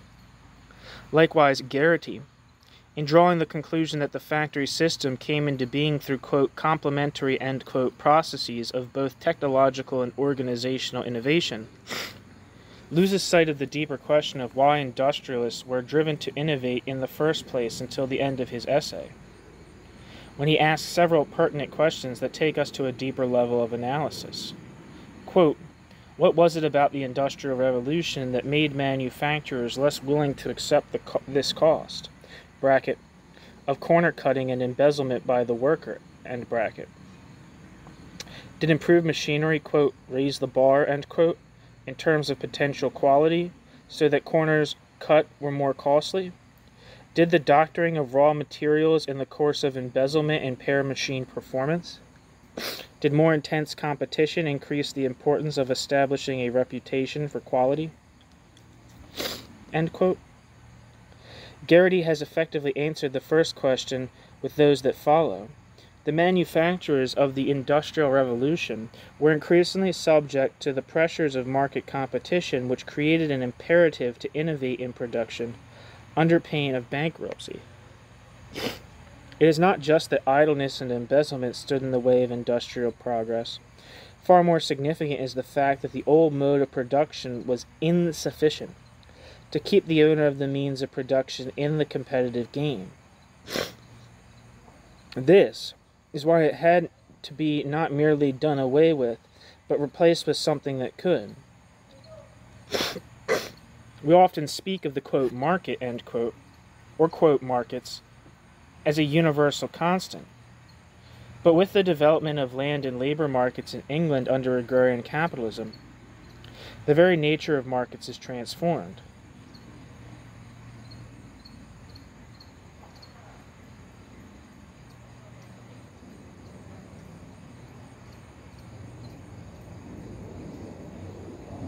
Where previously markets were sites where the produce of land and labor were exchanged, now land and labor themselves are subsumed into the sphere of exchange as commodities.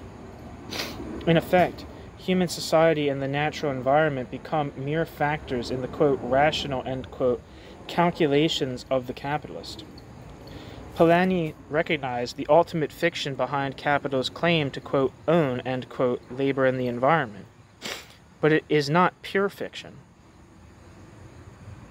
And that is the significance of the factory owner taking full control over the labor process. It may come only at the end of a long process of gradual subsumption of the workforce to standards of discipline subversive to customary practices. But that final step, as it is reduplicated across all the various trades, is the threshold over which we cross into a new social order. end of chapter 8. Yeah, baby.